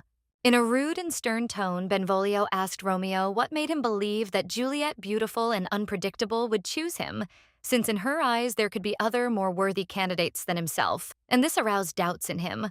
The handsome man frowned with obvious displeasure, and the man's face was distorted with anger because the thought that the beautiful lady could choose someone else, someone not him especially, fueled his resentment and sense of injustice. Benvolio continued to mock his friend, asking him a sarcastic question. Did Romeo really believe that such a majestic and respected heiress of the Capulet family could fall in love with him, a guy with such an insignificant destiny? Juliet was a young and beautiful lady, and no one could understand why she would choose such a coward as Romeo Montagues, who couldn't even hold a sword in his hands with such a weak character and lack of determination. Moreover, everyone knew that Juliet and Tybalt were unusually close, and their relationship was often so close that their hands were always close, as if expressing not only family affection but something more. Lady Juliet was probably aware of the cruel bullying that her cousin Tybalt was inflicting, and perhaps that is why her hatred for the Montagues was so strong, since their family differences had long been known. Romeo replied rudely and with obvious irritation that he did not believe Benvolio's words, not wanting to admit their truthfulness, because for him this idea was completely impossible and did not correspond to reality. The guy could not accept and believe that his beloved Juliet could be in love with another man. It seemed to him something completely absurd and unacceptable for his heart, which was completely devoted to her. Romeo suddenly smiled brightly. His smile was sincere and full of confidence as he addressed Benvolio, but there was still a hint of falseness in his voice, as if he was trying to hide his inner feelings. The man turned sharply to the side and in a slightly mocking tone said that his friend did not understand anything about love, and therefore he should think before following him. Otherwise, he would only get even more confused. Benvolio sighed heavily, realizing that the heir of Montagues was so absorbed in his feelings and pride that he did not listen to his advice at all, and this realization filled his soul with confusion and regret. There was talk outside, and the stone walls surrounded by thick bushes seemed to be silent witnesses to everything that was happening, as if they were holding back all the emotions going on in this place. Tybalt, feeling embarrassed, apologized to Juliet with sincere regret for the pain he had caused her, realizing that his actions were not only inappropriate, but could also seriously affect her feelings, despite the fact that he did not want to cause her pain at all. As if trying to correct his mistakes, he grabbed her gentle hand, showing all his care and attention to his cousin, as if reminding her that despite their past disagreements and tense moments, he would always be there ready to support and protect in any situation. The guy finally realized that despite everything, Juliet continued to be his friend, but as soon as he tried to come closer, her cold voice interrupted him, reminding him that not everything was as simple as he would like. The maiden reminded him with cold firmness that she had clearly told him not to show himself in her presence. Her words sounded like an iron rule that he must not break, otherwise the consequences would be unpleasant for him. Pushing the stern Tybalt, suddenly unable to bear the tension, he grabbed his cousin by the hand, trying to stop her so he could talk and perhaps find out what was going on. But his attempts only caused even more irritation on her part. Juliet pulled away from him with a heavy sigh and an irritated expression, her face expressing complete indifference, and it was obvious that she just wanted one thing: for her cousin to finally leave her alone and not try to interfere in her personal affairs without disturbing her peace. Meanwhile, suddenly, Romeo, dumbfounded by what was happening, listened in horror as the cousins exchanged sharp remarks discussing some kind of deception, which added even more anxiety to his heart, making him doubt that he could ever understand Juliet's true intentions. Juliet replied rudely and with obvious malice to Tybalt that without the intervention of her relatives, it would have been much easier for her to win the Montagues' heart, as if she were trying to emphasize her independence and ability to cope with the situation without anyone's help. The nobleman listened with bewilderment to her words, in which she plainly declared that she intended to turn his head by making him fall in love with her. This revelation removed the rosy veil of love from his eyes, and he felt disappointment grip his heart. The girl screamed that Tybalt was supposed to just help her, but he couldn't even cope with such a simple task, and her voice was filled with disappointment and bitterness, as if he had betrayed her in the most important thing. Tybalt, listening to her harsh and rude words, recoiled as if these words were a blow to him that he did not expect. The young man did not know how to react and, overcome by a mixture of pain and confusion, stood in complete bewilderment. Looking down on him with arrogance and cold contempt, Juliet realized that Tybalt couldn't even handle such a frivolous and stupid idiot as Romeo, and this disappointment became a painful truth for her that was difficult to come to terms with.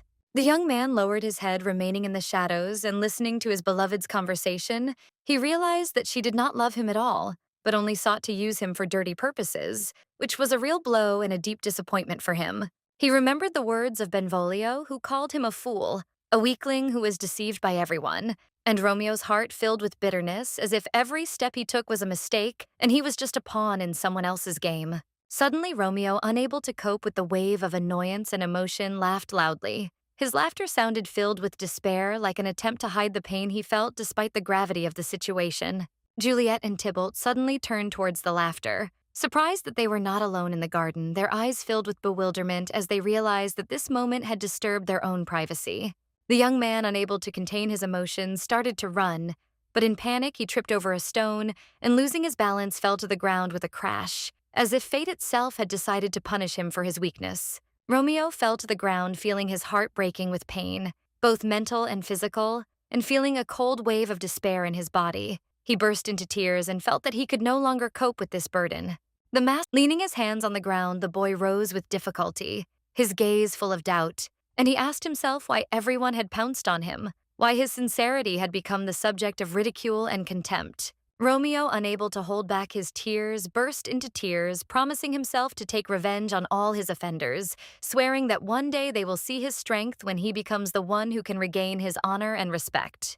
With a hand filled with pain and despair, he grabbed the ground, his nails digging into the grass, as if this gesture could tear him from the network of painful thoughts and grievances that relentlessly tormented his soul, leaving only emptiness. The guy lowered his head and, overcome with despair, ran through thoughts in his head about how to take revenge on Capulet, making him feel the pain and hopelessness that now tormented the guy, engulfing him completely. Suddenly, Romeo heard a strange voice calling him, and instantly turning around, he directed his fierce gaze towards the source of the sound, ready to meet any threat that could interrupt his mental storm. It was Juliet, hurrying towards him with deep concern, her voice trembling with care, asking if he was in pain, and her eyes full of genuine concern, reflecting all the care she felt for his well-being. It was Juliet who, filled with deep concern, hurried to him, her voice barely holding back a tremor from concern, and she, with anxiety in her voice, asked if he was in pain, and her eyes full of sincere concern spoke of how worried she was about his condition. The noblewoman stopped near Montague's, her face full of determination, and she promised to tell him all about her quarrel with her cousin, as if this story could be the beginning of a path to reconciliation and understanding.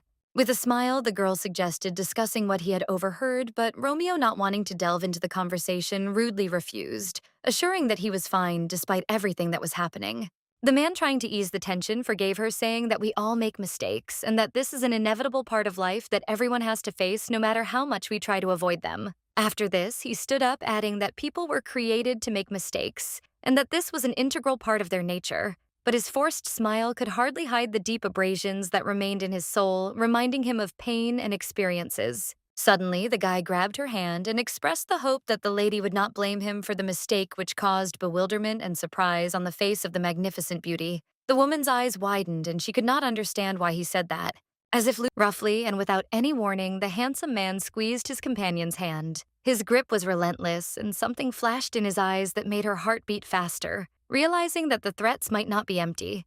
Without thinking twice, Juliet turned sharply and tried to run away, hoping for speed, but Romeo, not giving her a chance, tightly squeezed her wrist. His fingers literally dug into her skin, not allowing her to take a single step further.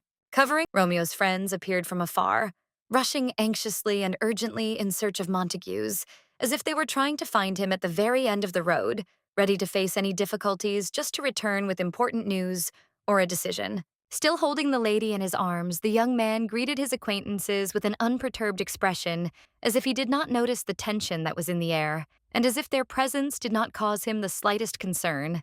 Benvolio, noticing the situation, anxiously ordered his relative to immediately release the beauty, and not to do anything stupid. But for Romeo, it did not seem to matter, as if he was in his own world, far from other people's warnings. With a forced smile that barely concealed his inner irritation, Romeo quietly muttered that he and the girl needed to resolve a few important issues first, before moving on, a veiled threat laced in his voice. The lady stood there trembling with fear, unable to move, her body motionless, as if paralyzed in the tight grip of her companion, and every muscle resisted, but she could not move under his inexorable control. Tybalt sat on the steps, deep in thought about his life, about what was happening in his destiny, and about how his cousin was increasingly becoming a part of his thoughts, causing strange, unfamiliar feelings. He remembered Romeo eavesdropping on their conversation from the shadows, and how his behavior had seemed strange and suspicious at the time. But then, suddenly, the young man had taken off running, leaving no trace, vanishing in the blink of an eye. Juliet was deeply shocked and completely confused, because she realized that the young man had found out about their secret plan, and now, after all the effort she had put in, everything had turned out to be in vain, and her hopes had collapsed, leaving only a feeling of emptiness and disappointment. Tybalt, with despair in his voice, shouted that he was ready to help her, if only she asked, not paying attention to the possible consequences and difficulties, ready to give everything for her well-being and be there when she needed it. But the lady only ordered the guy not to take any action, but to simply sit and wait for her return, leaving him confused and completely unaware of what was happening, without any hope of changing the situation. The man wearily buried his face in his hands, feeling a painful disappointment, realizing that despite all his efforts, he could not help his cousin in any way, and his powerlessness tormented his soul, leaving only a feeling of guilt. The young man, absorbed in sad thoughts, reflected that perhaps if he had known about all the events from the very beginning, many things could have turned out differently, and they could have avoided the terrible consequences that now seemed inevitable.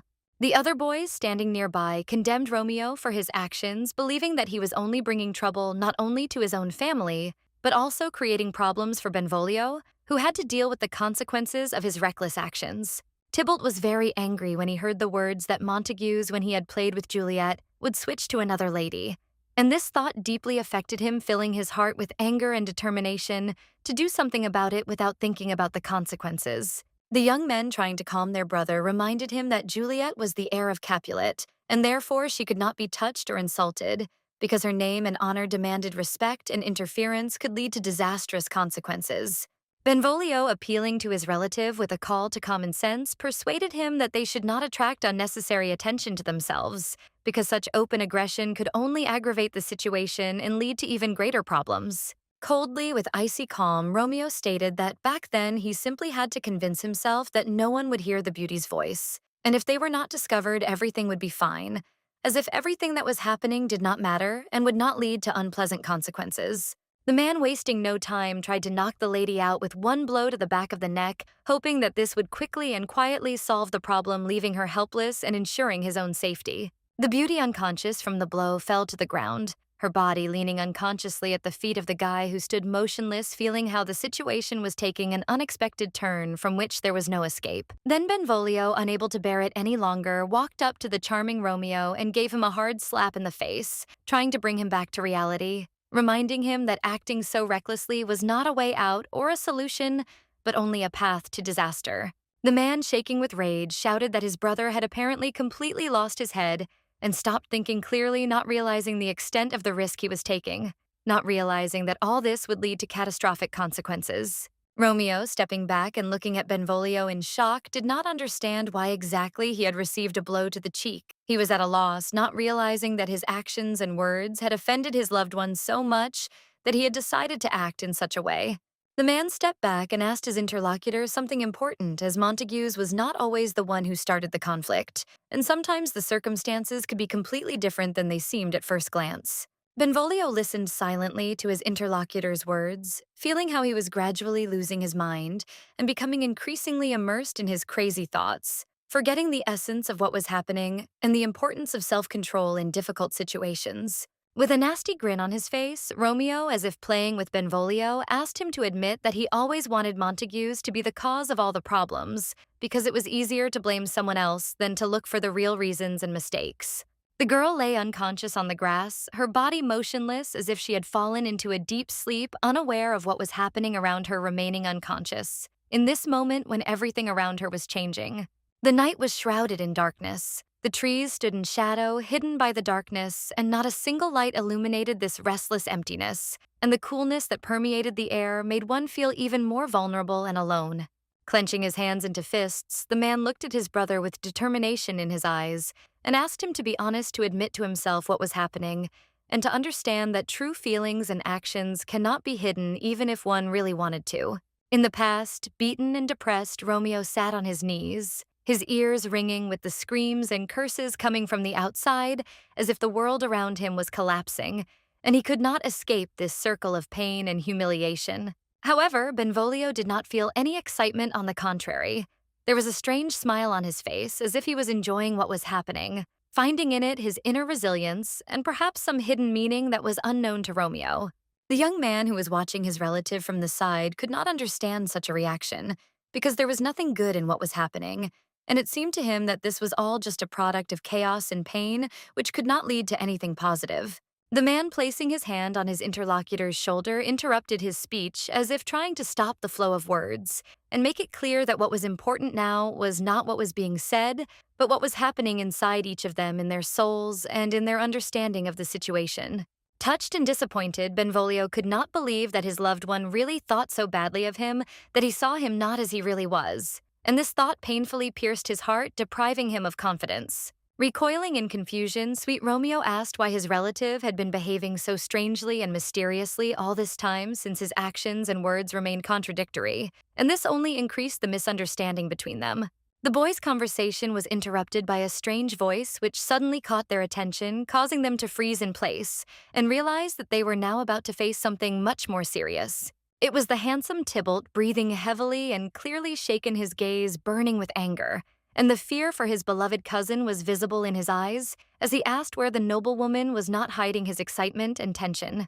The young men, exchanging confused glances, suddenly froze, not knowing how to respond, because confusion and indecision had completely taken hold of them, depriving them of the opportunity to find even one correct word to explain what was happening and dispel the anxiety that had arisen in the air. When Tybalt noticed the sleeping maiden's body lying at their feet, he cursed, his face contorted with rage, and the hatred in his voice was so strong that he swore revenge on them for what had happened, promising that no one would escape punishment, and they would all pay for it. The nobleman, unable to contain his anger, grabbed Romeo by the shirt and shouted with fury in his voice that he dared to hurt his relative, as if every word was filled with hatred and a desire to avenge the honor of his family.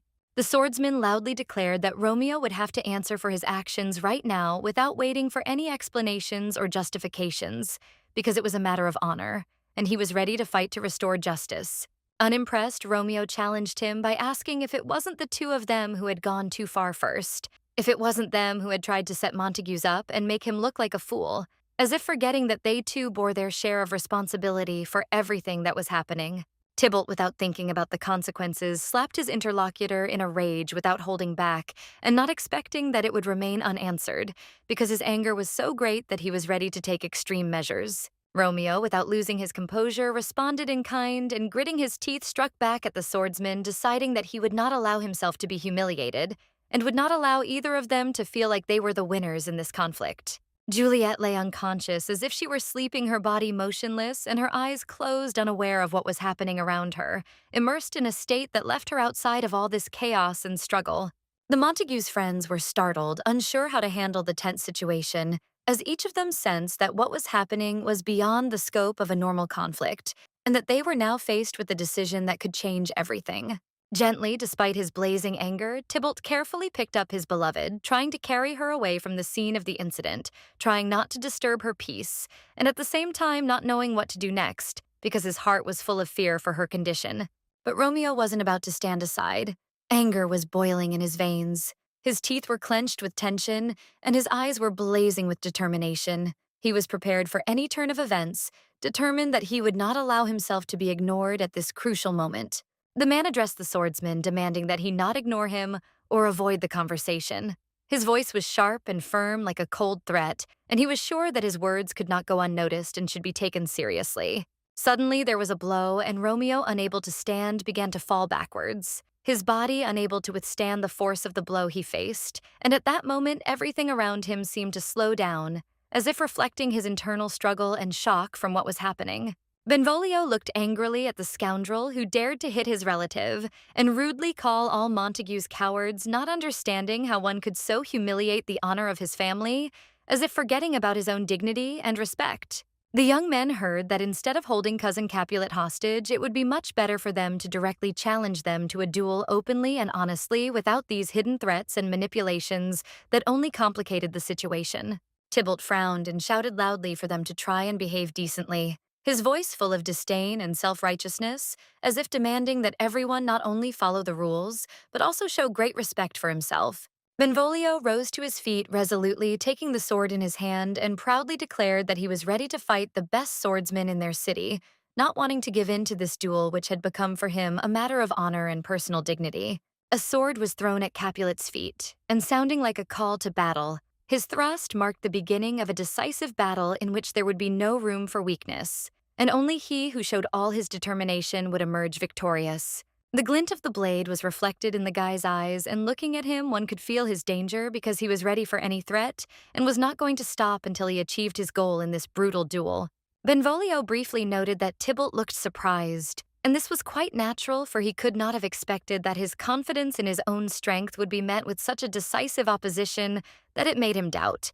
Another man standing nearby pulled out a sharp dagger, ready to intervene, his gaze full of determination, and he was ready to act despite all the dangers to help his comrade in this difficult and tense moment. He wanted to sneak up behind Capulet to deliver a decisive blow in the back, counting on the moment when the enemy would be completely unprepared, but at that moment, everything did not go as he expected, and his plans encountered unexpected obstacles. Suddenly, Romeo woke up, his eyes blinking rapidly, trying to adjust to the darkness and return to reality. After consciousness slowly returned to him, pulling him out of his daze, the first thing he noticed was Benvolio standing with a blade in the shadows of the night, his silhouette sharp and determined, and Romeo felt his heart sink in his chest, realizing that the situation was far more serious than he could have imagined. And after he tried to act, Romeo noticed Tybalt standing nearby, and the two men were clearly preparing for a fight, their eyes full of determination and anger, as if they were already anticipating the inevitable conflict that was about to break out. Behind the swordsman, the best in the city, stood a scoundrel who was about to strike from the side, hiding in the darkness, ready to use treachery as a weapon to achieve his goal at this decisive moment. The blade was driven into Capulet's back, and blood flowed out, drenching the ground like a harbinger of impending tragedy, giving the brutal scene an even darker hue, while its aftermath unfolded in silence, permeated with horror and helplessness. Tybalt was shocked that the Montagues were cowards incapable of acting honestly, and this act plunged him into confusion, destroying all his notions of the honor and dignity of his opponents. Suddenly, Romeo jumped up from his place and, without thinking about the consequences, rushed at Capulet, sharply pressing on his chest and pushing him back, forcing the blade to go deeper, giving the blow deadly force. Tybalt coughed up blood. His body trembled from unbearable pain, and in the depths of his mind, alarm signals of fear began to ring, unable to accept that everything was so quickly getting out of control, slipping through his hands like sand. Young Tybalt felt his body falling heavily and helplessly to the ground, and Romeo fell on top of him, his figure inexorable and decisive, a symbol of a desperate desire to resolve all contradictions, once and for all, leaving no room for doubt. Benvolio and the other boy closed their mouths in surprise, completely shocked by the action of their friend who, despite his rage and desire for revenge, was himself wounded, and concern for his life appeared in their eyes, as if they realized for the first time the full gravity of what was happening. Screams pierced the night, echoing through the dark streets as the boys, unsure of what to do, tried to save the Montagues' heir from death, desperate to regain control of a situation that was rapidly spiraling out from under them. At that moment, Juliet woke up, not understanding what was happening. Her eyes were trying to focus, and her body slowly rose while her mind could not yet comprehend exactly what brought her to this moment, full of fear and bewilderment. Suddenly, her gaze fell on her hand, and she noticed that it was stained with blood, cold and sticky. And at that moment, anxiety like a shadow crept into her heart, like a harbinger of inevitable trouble, which did not leave her accumulating fear. As if realizing the full depth of what was happening, she slowly turned around and saw Tybalt lying next to her, motionless as if dead, and this picture shook her to the depths of her soul, causing her heart to squeeze with pain and fear of the inevitable. The man was barely breathing, coughing heavily, blood pouring from his stomach, and the blade pierced his body deeply, giving his torment an inevitable and painful end. His life was fading quickly like a dim fire, unable to resist the winds of fate. He stared blankly into space as if he saw no point in what was happening, gradually realizing that these were his last minutes in this world, and nothing could bring him back to reality, carrying him further and further into the abyss. Tybalt noticed that the lady was leaning over him, and with surprise he realized that she cared, that her heart, despite everything that was happening, was attached to him, despite his cruelty and pride. Tears slowly flowed down the beauty's eyes, each one like a heavy drop rolling down her face, leaving traces of bitterness and pain that could be compared to invisible wounds tormenting her soul and not giving her a moment of peace. The noblewoman sobbed loudly, screaming that this was not what she wanted, that everything had not gone as she expected, and now her world was crumbling in the blink of an eye as the night fell silent and they were left alone. No one else was around. The beauty cried tired tears rolling down her cheeks because she could no longer bear the sight of her loved ones leaving dying before her eyes, and every moment brought only more pain. Tybalt watched her helplessly, unable to console her, his heart aching with hopelessness as her tears fell on his face, and he felt how hard it was for him to watch her suffer. He reached out his hand to her black hair, gently brushing the strands from her face as if trying to ease the weight of her suffering a little, and perhaps find some comfort for her and for himself in this simple gesture. He said tenderly that the noblewoman looked incredibly tired. Her eyes expressed deep anxiety and sadness, and it was probably extremely difficult for her, because the inner experiences hidden behind her external fortitude desperately needed an outlet. With his last breath, the man, coughing with difficulty, could barely utter the words that Juliet had always been special to him, that she was not someone else's, and in this realization he understood how greatly he had been mistaken in giving his heart to others. Grabbing the blade in his hand, the man felt his life slipping away, but despite the bleeding, he still said that his dearest memories were connected with her, because it was with her, the lady that he spent his entire childhood and youth, and these moments would forever remain in his soul. The guy with a barely noticeable smile on his face, feeling his strength fading tenderly, added that he would not want to return his Juliet, because she was right in front of him, and at that moment he realized that nothing was more important to him than her. The beauty, unable to hold back her tears, felt the heaviness in her heart become unbearable. Her eyes were full of pain and bitterness, and with her teeth unable to cope with her emotions, she bit her lip, trying to hide her mental anguish. The man, feeling his strength fading carefully, placed his hand on the beauty's palm with a barely noticeable tremor in his voice, asking her not to cry and not to be tormented by bitterness because he did not want her heart to break from pain. But despite his last attempts to console her, his strength left him, and the hand that had so tenderly held her palm began to slowly fall, as if everything that was left to him had been exhausted in this last bitter moment. The aristocrat, despite what was happening, desperately refused to let him go to another world. Her voice, full of pain and fear, sounded like a plea, as if she could stop time asking him to stay here with her in this world. The man's hand lay limply on the soft grass, his body no longer responding to her touch, and his breathing was becoming weaker and weaker, reminding her how close their loss had been and how difficult it was to accept the inevitability. Without thinking, her gaze, filled with determination and despair, fell on the dagger she clutched in her hand, and with a painful determination, she raised it to start this cycle of pain and fear, again unable to stop her impulse. She took one last look at the quiet boy who lay peacefully on the ground, his eyes closed and his body lifeless like a shadow that had disappeared, leaving only the pain and bitterness of loss filling her heart. After that, her hand, trembling with excitement, pointed the blade towards herself, as if she was trying to regain control. But she understood that there was no way back, and all that was left for her was to take this step that would take her soul. Blinking again, she quietly said that she and Tybalt would meet again. Soon, her voice filled with hope, as if she was trying to find comfort in those words, despite the pain that tormented her soul. But the next moment she fell unconscious, her body became heavy, and her consciousness faded, and the blood slowly flowing filled the ground, leaving behind an indelible trace of the tragedy that no one could prevent. It was a long road for the maiden, and she found it difficult to make friends because her heart was so closed that it was difficult to trust anyone, even in moments when she so desperately wanted to find support. Juliet, enjoying a walk in her new elegant blue dress that emphasized her grace and with her neat hairdo as if created for this special day, suddenly heard a familiar voice calling her by name. She noticed the woman offering her hot buns. The aroma of freshly baked bread which wafted through the air was so enticing that Juliet couldn't resist moving closer to examine the treats. The woman was sweet-freckled, and her kindly face glowed with friendliness. Even though she was only a minor character in this moment, her gesture left behind a feeling of warmth and care which Juliet received with gratitude. The lady, without hesitation, agreed to accept the offer because this aunt was always there supporting and comforting her in the most difficult moments when Juliet felt lonely and abandoned. Suddenly, her thoughts were interrupted by an unexpected encounter. A young man with golden hair like a luminous beam approached her, attracting her attention. His bright hair glistened in the sun, creating the impression that he was as if the embodiment of the sun's rays themselves. With a slight smile, Juliet, somewhat worried, quietly asked what had happened to her dear Romeo, because his behavior, which had suddenly become rude and full of anxiety, could not help but make her uneasy, causing her heart to clench. The man bowed his head, holding back tears with difficulty, and his voice trembled with pain as he cruelly replied that she should get out of his way, not interfere, and that her presence only aggravated his suffering.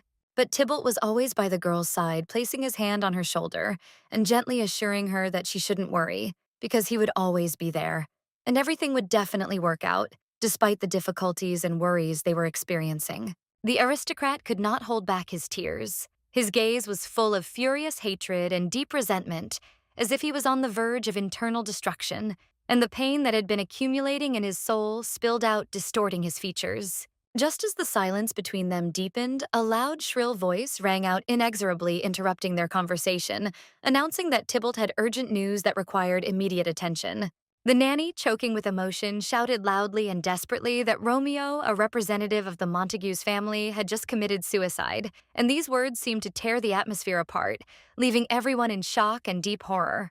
Juliet winced in shock when she heard that her lover Romeo had jumped off the cliff, and her heart sank with pain and fear, unable to believe such a tragedy that shook her to the depths of her soul. Tybalt, not hiding his irritation, called the man an idiot, condemning his actions and showing obvious contempt for his decision, suggesting that his cousin go out and get some fresh air to calm down a little. The guy, feeling that he needed to somehow console Juliet, suggested that she go visit Romeo the next day to check on his condition and honor the memory of the deceased despite the tragedy of the situation. But Juliet, deciding not to waste time on regrets, jumped from the balcony, hoping that she could start over and regain control of her life, despite all the trials and tragedies that surrounded her.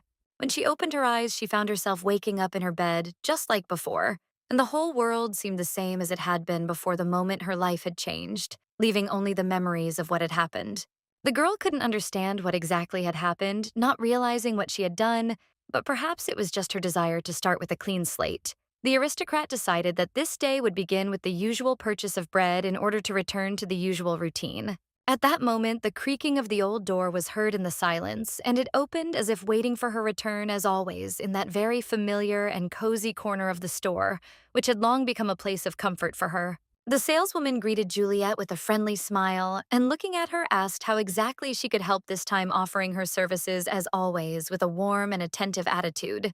When Juliet entered the store, she was a little confused, noticing that the woman she knew, whom she often saw here, was no longer present in her usual place, and this slightly confused her, creating a feeling of uncertainty. The woman answered Juliet's question with a slight smile, explaining that the old saleswoman with freckles had not worked there for a long time, and that she herself had been baking for 10 years, maintaining the traditions of the store that she had once loved so much. At that moment, Juliet shuddered, and suddenly it became clear to her that something in this place had changed, as if reality itself had adjusted a new scenario for itself, and she found herself at the very center of this mystical change. Frightened and confused, the girl hurriedly left the store, feeling as if she was losing a part of herself, and the memories that were once clear and unshakable suddenly dissolved, as did her place in this world after she returned to life. The lady, almost exhausted by grief, collapsed to the ground, barely holding back her tears, realizing that she had to fight this world alone without anyone to support her in this endless struggle.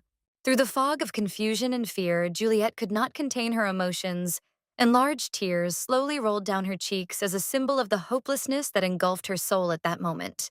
The aristocrat clutched the scrap of paper in her hands, almost forgetting who she was in her past life. But despite this, a strange desire still glimmered in her heart to return to the world that was once her home, her present. Juliet raised her head and tried to gather her strength, saying words of comfort out loud to herself that everything would definitely become clear as soon as she returned to her home world, and then everything that had happened would make sense. After this, Juliet began to keep careful notes recording every detail of what was happening, because she was afraid of losing her memories, trying to keep at least a small part of what remained in her head. The lady who had already despaired and lost all hope suddenly met someone who behaved completely differently, and this person turned out to be Tybalt, whose actions were full of determination and unexpected strength. At that moment, the swordsman rushed forward, not paying attention to the road as if pursuing some unknown goal, driven only by an inner impulse that led him forward without looking back. Juliet, watching him, quickly noticed that there was no pre-written destiny behind this act, but only his own will, his personal desire which did not yield to any external laws or scenarios. The endless returns to life gave her a unique opportunity to observe the characters, their actions, and reveal their true essences, diving into the depths of their psychological world and trying to understand who they really were. Most of the characters, following their assigned roles, acted strictly in accordance with what was intended for them without going beyond the script that was written for them from the very beginning. Tybalt was added to the book for the sole purpose of protecting his cousin, following a clearly defined role, but unexpectedly for everyone he decided to defy his destiny by going against the predetermined path that was given to him. His stone figure, which had seemed motionless and lifeless, suddenly seemed to crumble. And in that moment, Tybalt found his own will, freeing himself from the chains of a pre-written fate. The noble woman, confidently striding across the courtyard, moved forward, hoping that her plan at the ball would come true, and everything would go as she had planned, despite all the obstacles and possible surprises that could arise at the most unexpected moment. She looked blankly at her cousin, who needed to be greeted as usual. But all this tired her so much that she could barely contain her irritation, not understanding why she had to repeat this ritual again. Juliet smiled broadly, trying to hide her displeasure, and with a slightly strained expression on her face, she greeted her cousin, trying to do it as formally as possible so as not to reveal her true feelings. However, Tybalt, noticing her glance, quickly apologized to his relative, adding that he was too busy to devote time to her, and his words sounded with notes of sincere regret that he could not be there as usual. In shock, the beauty stood for a few seconds, unable to move. And then for a moment, it seemed to her that she had finally found her way out of the endless labyrinth into which she had driven herself. After reading her notes, the lady came to the realization that Tybalt had always been there for his cousin, supporting her and helping her in the most difficult situations, becoming an integral part of her life, although she had not noticed it until now, remaining blind to his devotion. Juliet realized that all this time she had not given due importance to the important fact that she had a relative who always stood behind her, ready to protect her in any situation, without asking unnecessary questions and without expecting gratitude or anything in return. She also recalled that in the original, Tybalt was destined to meet his fate in a battle with Romeo, where he was supposed to die giving his life in battle, and this became part of his inevitable path in this story. Looking at her notes, Juliet couldn't understand what had changed and why Tybalt began to behave completely differently, as if something had suddenly turned inside him, and he became unrecognizable, distorted by his own pain. Meanwhile, a man's voice, trembling, penetrated the glass, and beads of sweat appeared on Juliet's face like traces of internal tension, creating the feeling that something important was about to happen, as if the whole world had frozen in anticipation. Clutching the papers in her hands, the girl tried to remember how her last attempt to find a solution had ended, to find even the slightest hope for a happy outcome, but the memories were not clear to her, like a fog hiding the truth. Eventually, by the evening, Juliet realized that Tybalt was worried about accidentally killing Romeo, and had returned to that moment just like her, realizing that their destinies were intertwined in a tragedy that could not be avoided. Running her finger across her lip, the lady came to an important and unexpected conclusion, which until that moment had seemed difficult for her to comprehend. but now everything fell into place and she was ready to act following her inner voice. Taking a tray with dishes in her hands, Juliet decided to go and visit her relative, feeling that this step was important for her, and the need to communicate with him arose as something that could bring peace to her soul. All the characters, having returned in time, lost their memories as if their past had been erased, leaving only vague fragments. But the main character herself, fortunately or unfortunately, managed to retain the memories of the past that she could not forget.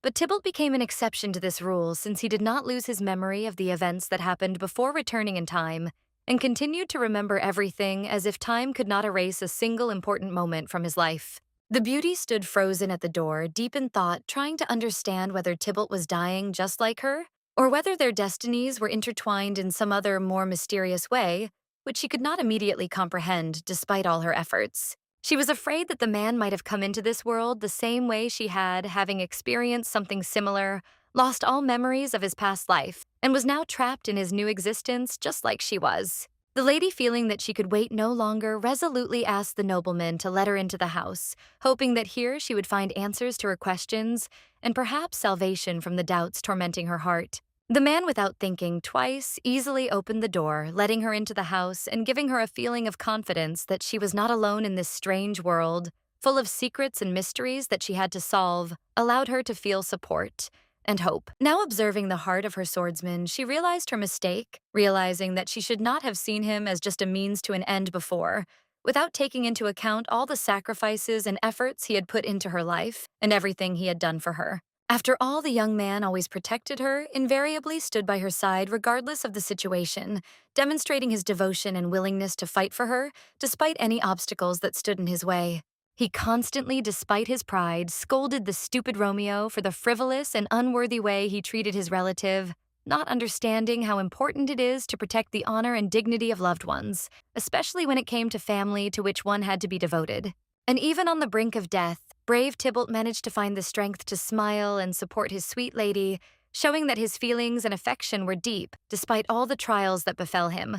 The beauty hastily asked the guy to wait so she could fix everything and sort out the situation, hoping that time would give her the opportunity to put everything back in its place and eliminate all the consequences of her decisions. The swordsman woke up in bed, and as soon as he opened his eyes, felt a heaviness in his heart, as if his thoughts were unable to gather together, unable to understand what was happening around him. His head was in chaos, demanding an immediate solution. Sitting up in bed, the man quickly began to look around as if expecting to see something familiar, trying to comprehend where he was and how he had ended up here. Everything around him seemed alien, and memories came with difficulty.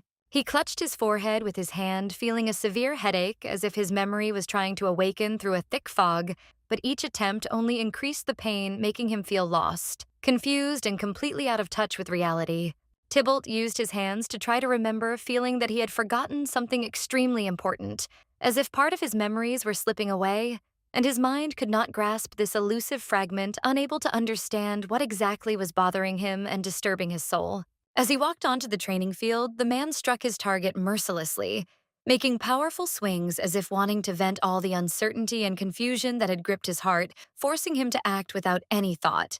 The boy pierced the hay dummy with his blade, striking with precision, demonstrating skill and strength. But at that moment, he felt his memory fail him, as if everything he had done was just part of a vague and distorted memory. He stopped abruptly in his tracks as a new hallucination appeared before him, and everything around him began to distort, filling his inner world with chaos. The man did not know what to do. His memory seemed to be breaking down, and he did not know what to believe. Tybalt decided to continue walking across the yard, deciding that perhaps he could skip training today, due to feeling unwell as his mind and body could no longer handle the stress, and he needed time to sort himself out. Suddenly, Tybalt jumped as Juliet unexpectedly hugged him from behind, her smile so warm and genuine that it seemed like a source of comfort, as if she wanted to give him some peace in the chaos that was tearing his mind apart. A new hallucination appeared before him, in which his cousin, covered in blood, lay motionless as if she could no longer fight what was happening, and this sight struck Tybalt to the depths of his soul, causing him to freeze. The noblewoman, surprised by his reaction, turned to her relative with alarm, trying to understand what had happened. But before she could finish speaking, Tybalt abruptly pushed her aside as if everything he saw had become too unbearable for him. The man, clutching his hair in an attempt to control himself, closed his eyes, trying to calm himself. He apologized to the noblewoman for his rudeness, realizing how strange and painful he was acting. not wanting his storm of emotions to hurt her. In response, the noblewoman heard the man say that for some reason he felt uncomfortable in her presence, as if something inside him was preventing him from communicating normally with her. And this awkward situation remained between them like an invisible barrier. This feeling was especially strong against the backdrop of good weather, when the trees with their green canopy created a calm atmosphere. But inside the sweet Tybalt there was anxiety, as if nature was at odds with his state of mind. The boy turned away and was about to leave, but a woman's hand reached out to him, stopping him, and the noblewoman asked with concern if he needed medicine, or the help of a doctor, showing concern and a desire to help despite his detachment. But Tybalt only roughly pushed the noblewoman away from him, causing her hand to slip and fall from his body, as if his inner world was unable to withstand her closeness, and he did not know how to cope with the growing tension that was tearing him apart from within. The lady pressed his red hand to herself, feeling a throbbing pain from his gesture, which left not only a physical mark, but also deeply wounded her soul, because she did not expect this from a man whom she treated with care and understanding. However, Tybalt hastened to run away, feeling an urgent need to be alone with himself, hoping that solitude would help him sort out his thoughts and at least somewhat calm the storm of emotions that was tearing him apart from within, not giving him peace. The maiden, however, was not about to give in so easily. She stood before him with a determined frown, her eyes sparkling with determination, as if she was ready to fight for his attention, not letting him leave without giving him a chance to help herself. She stubbornly followed her relative, not letting him leave, tightly grabbing his hand as if she felt that this moment was important and could not let him simply disappear, leaving everything in the past as if nothing had happened. The strong Tybalt, with despair in his voice, plaintively asked the aristocrat to let him go and let him leave in peace, hoping that she would understand how hard it was for him and how much he needed to be alone to survive this internal conflict. But the beauty was not going to let him go and firmly asked if the man had really remembered something, as if believing that right now he could understand and realize something important that would help him get out of the state in which he found himself. Tybalt, in complete shock, recoiled, unable to believe that Juliet was willing to help him, as if her determination was something unexpected and unimaginable to him in this state, as if he did not deserve her attention and care. But then the same intense pain in his head came again, and he, unable to restrain himself, grabbed his head with his hand, feeling how his body was again overwhelmed by this excruciating attack, and he again found himself on the verge of losing consciousness. The young man looked at his hands in horror, realizing that he had seen hallucinations of people dying, and each of these visions brought with it pain and anxiety, as if his mind could not cope with what was happening. Moreover, every time he encountered these terrible visions, it was Juliet who died covered in blood, her hand reaching out to him as a symbol of the inevitable tragedy that he could not avoid, and each time it shook him even more. Tybalt held back the urge to vomit with his hand, trying to cover his mouth, feeling his body as if it had betrayed him, refusing to obey. And with each passing moment, he felt worse, as if his inner world was about to collapse into complete destruction. The guy struggling with his inner demons suddenly started running, unable to stay near the girl, fearing that his presence would bring her pain, and feeling how the storm of emotions tearing apart his soul did not give him peace, preventing him from making the right decision. He grabbed the wall with his hand and tried to keep his balance so as not to fall, feeling his strength leaving him, and the only thing left for him was to fight for even the minimal sense of control over himself. Juliet stubbornly followed him, breathing heavily, her body filled with tension, but she did not stop trying to understand what was happening to him, unable to leave him in this state, despite her own fatigue and pain. Frowning, the beauty added that everything he saw was probably true, events from their past lives, and that explained all the painful visions he was experiencing as something inevitable that they had to face. The lady asked that the brave Tybalt listen to her calmly at least once without avoiding her words and feelings, understanding how important it was in such moments to be heard, especially when their lives were intertwined so closely that every word could change everything. Bowing her head, she admitted that there had been dozens of attempts to get out of this hell before, but none of them had brought the long-awaited peace, and now she knew that the only way to find a way out was together, despite all the obstacles. And then, holding her head high, Juliet added that she herself had died hundreds of times, experiencing the same pain as he did, and that these sufferings were part of their shared lives, like an inevitable fate that haunted them again and again. The noblewoman extended her hand forward, ready not only to support, but also to help her relative, demonstrating her unwavering determination and desire to find a way out of this tangled labyrinth that seemed to be squeezing them. Then, without hesitation, she tore the blade from its sheath as if ready to fight not only external enemies, but also those demons that tormented their souls, hoping that this step would bring them strength and confidence in their future path. The beauty raised her sword arm, slicing through the air as if preparing for a decisive step that would change something in their difficult situation. The noblewoman held her breath, full of confidence in her action. With a determination that was reflected in her every movement, she cut the fabric of her green dress, and for a moment silence enveloped them, as if this gesture became a symbol of the fact that she was ready to reveal to him everything that she had long hidden behind an outer appearance filled with secrets. Frightened, Tybalt cried out loudly, asking what the beauty was doing, panicking that she might get hurt, not knowing how to react to her unexpected and risky behavior which worried his fragile soul. It turned out that she had torn her dress to show him her scars, the marks of her former lives that remained on her body, a reminder of the suffering and trials they had gone through, and that were still with them. Dark, heavy clouds gathering in the sky obscured the light. Everything around was swallowed by grayness, and a premonition of rain hung in the air as if nature itself sensed that something important and inevitable was approaching, something that must certainly happen. As the rain began to fall, the beauty lowered her hands, and despite the raindrops, her voice sounded confident and filled with strength. The beauty said that Tybalt was truly special, as the one who managed to awaken something forgotten and hidden deep in her soul. The sweet noblewoman could not hold back her tears. She cried, but these tears were not from grief, but from relief, because she had finally found a person, a ray of sunshine in this hell. And now she was sure that she was not alone in her suffering, that there was someone who shared her pain.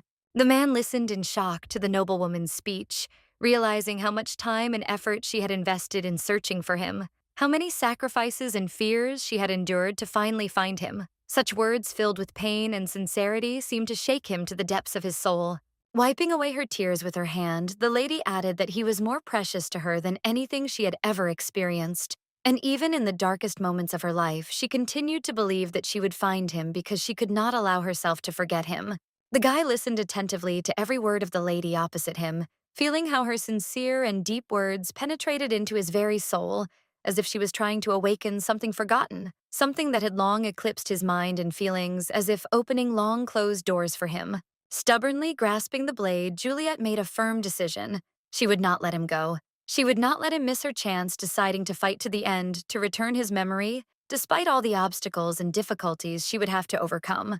Pointing the blade before her, Juliet promised to do everything in her power to ensure Tybalt regained his memories, and was ready to fight any obstacles, not allowing doubts and fear to stop her on this difficult path. The beauty suddenly began to attack her relative, waving her weapon with such determination that it became clear that she was ready to go to the end despite all the risks to help him find his way in this confusing world.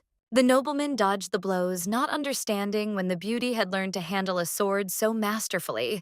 His gaze darted around, trying to find answers to all the questions she asked him, but he still couldn't understand what was happening.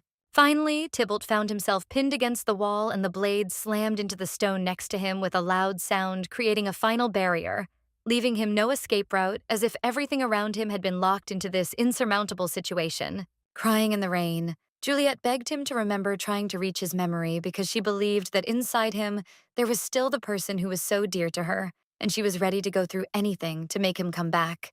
The young man bowed his head in silence, lost in his thoughts, feeling pain and helplessness. He didn't know what to make of what was happening, and despite her words, he continued to be captivated by his own doubts and vague memories. The aristocrat's flowing dress dragged across the grass as if nature itself felt the weight of her thoughts. Her determination to help Tybalt return to himself, to awaken the forgotten past that seemed to be slipping further and further from his consciousness. The beauty thought about how she could help him remember, how she could take him back to the moments they had shared together. A flash of insight came into her eyes, and finally she came up with a way that could jog his memory.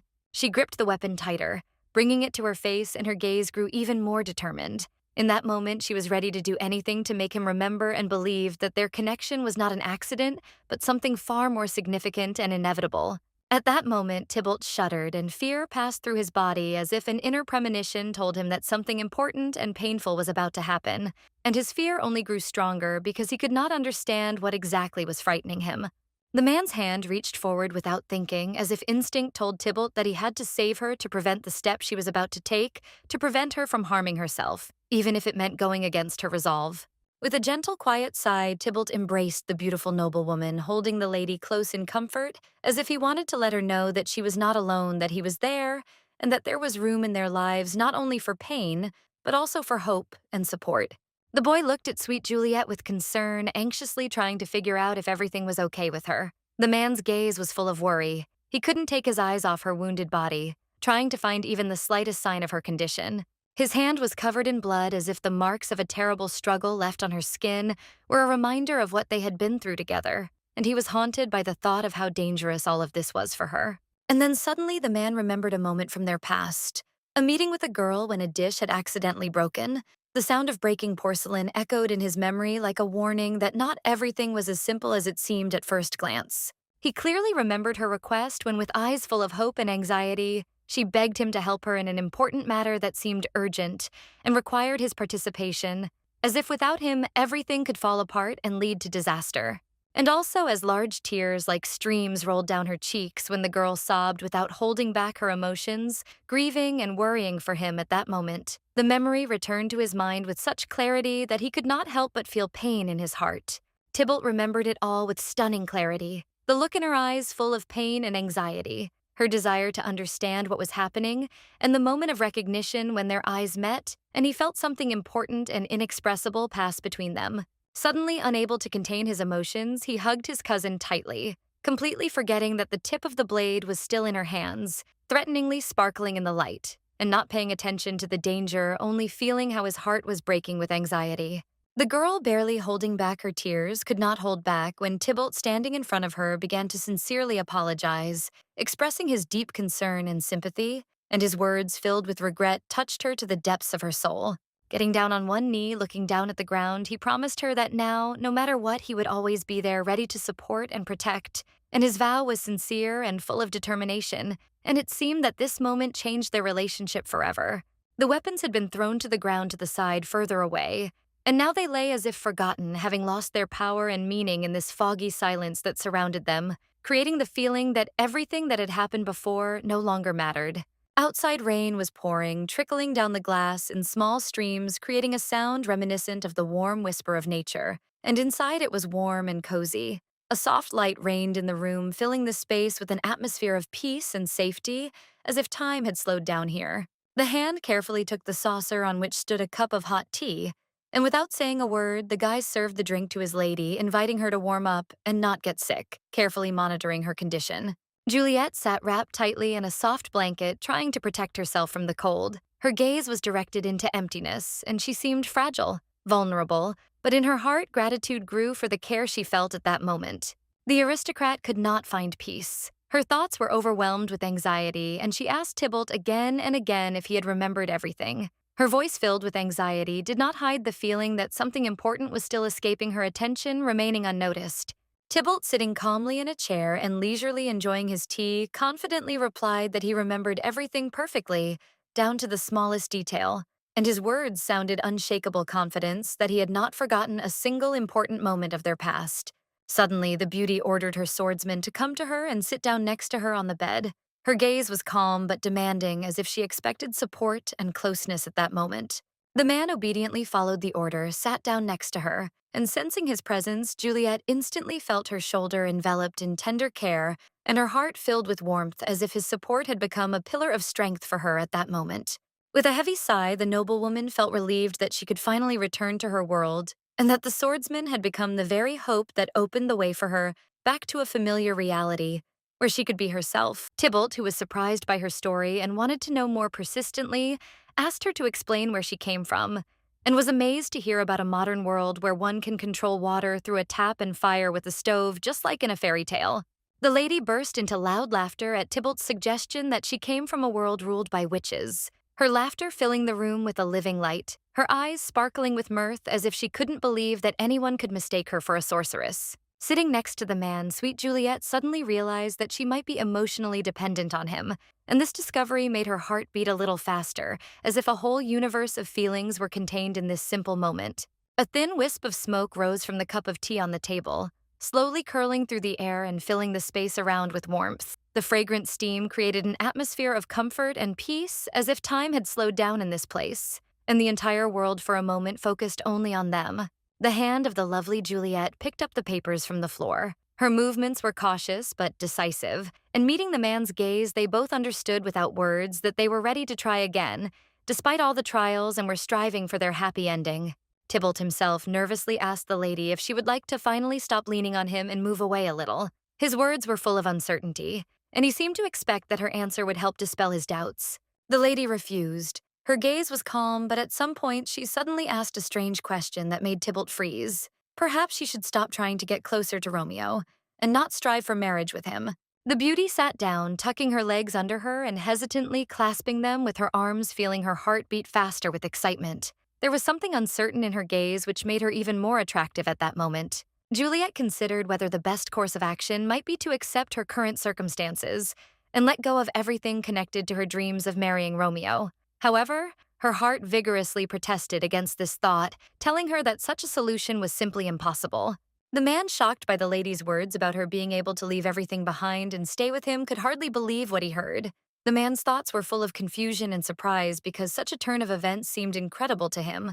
The noblewoman, noticing his reaction, smiled kindly and asked him with interest to share his opinion on everything that had been said, expecting to hear his point of view, which could shed light on her doubts. Brave Tybalt stood nearby, his hand clenched into a fist, feeling the tension building in his chest. His bold gaze was full of determination and anger, for he could not calmly watch what was happening. He could not even imagine that Juliet herself would suddenly ask him to stay with her and spend the rest of their lives together without any conditions or doubts. He simply could not put this thought off his mind because it was so unexpected and exciting.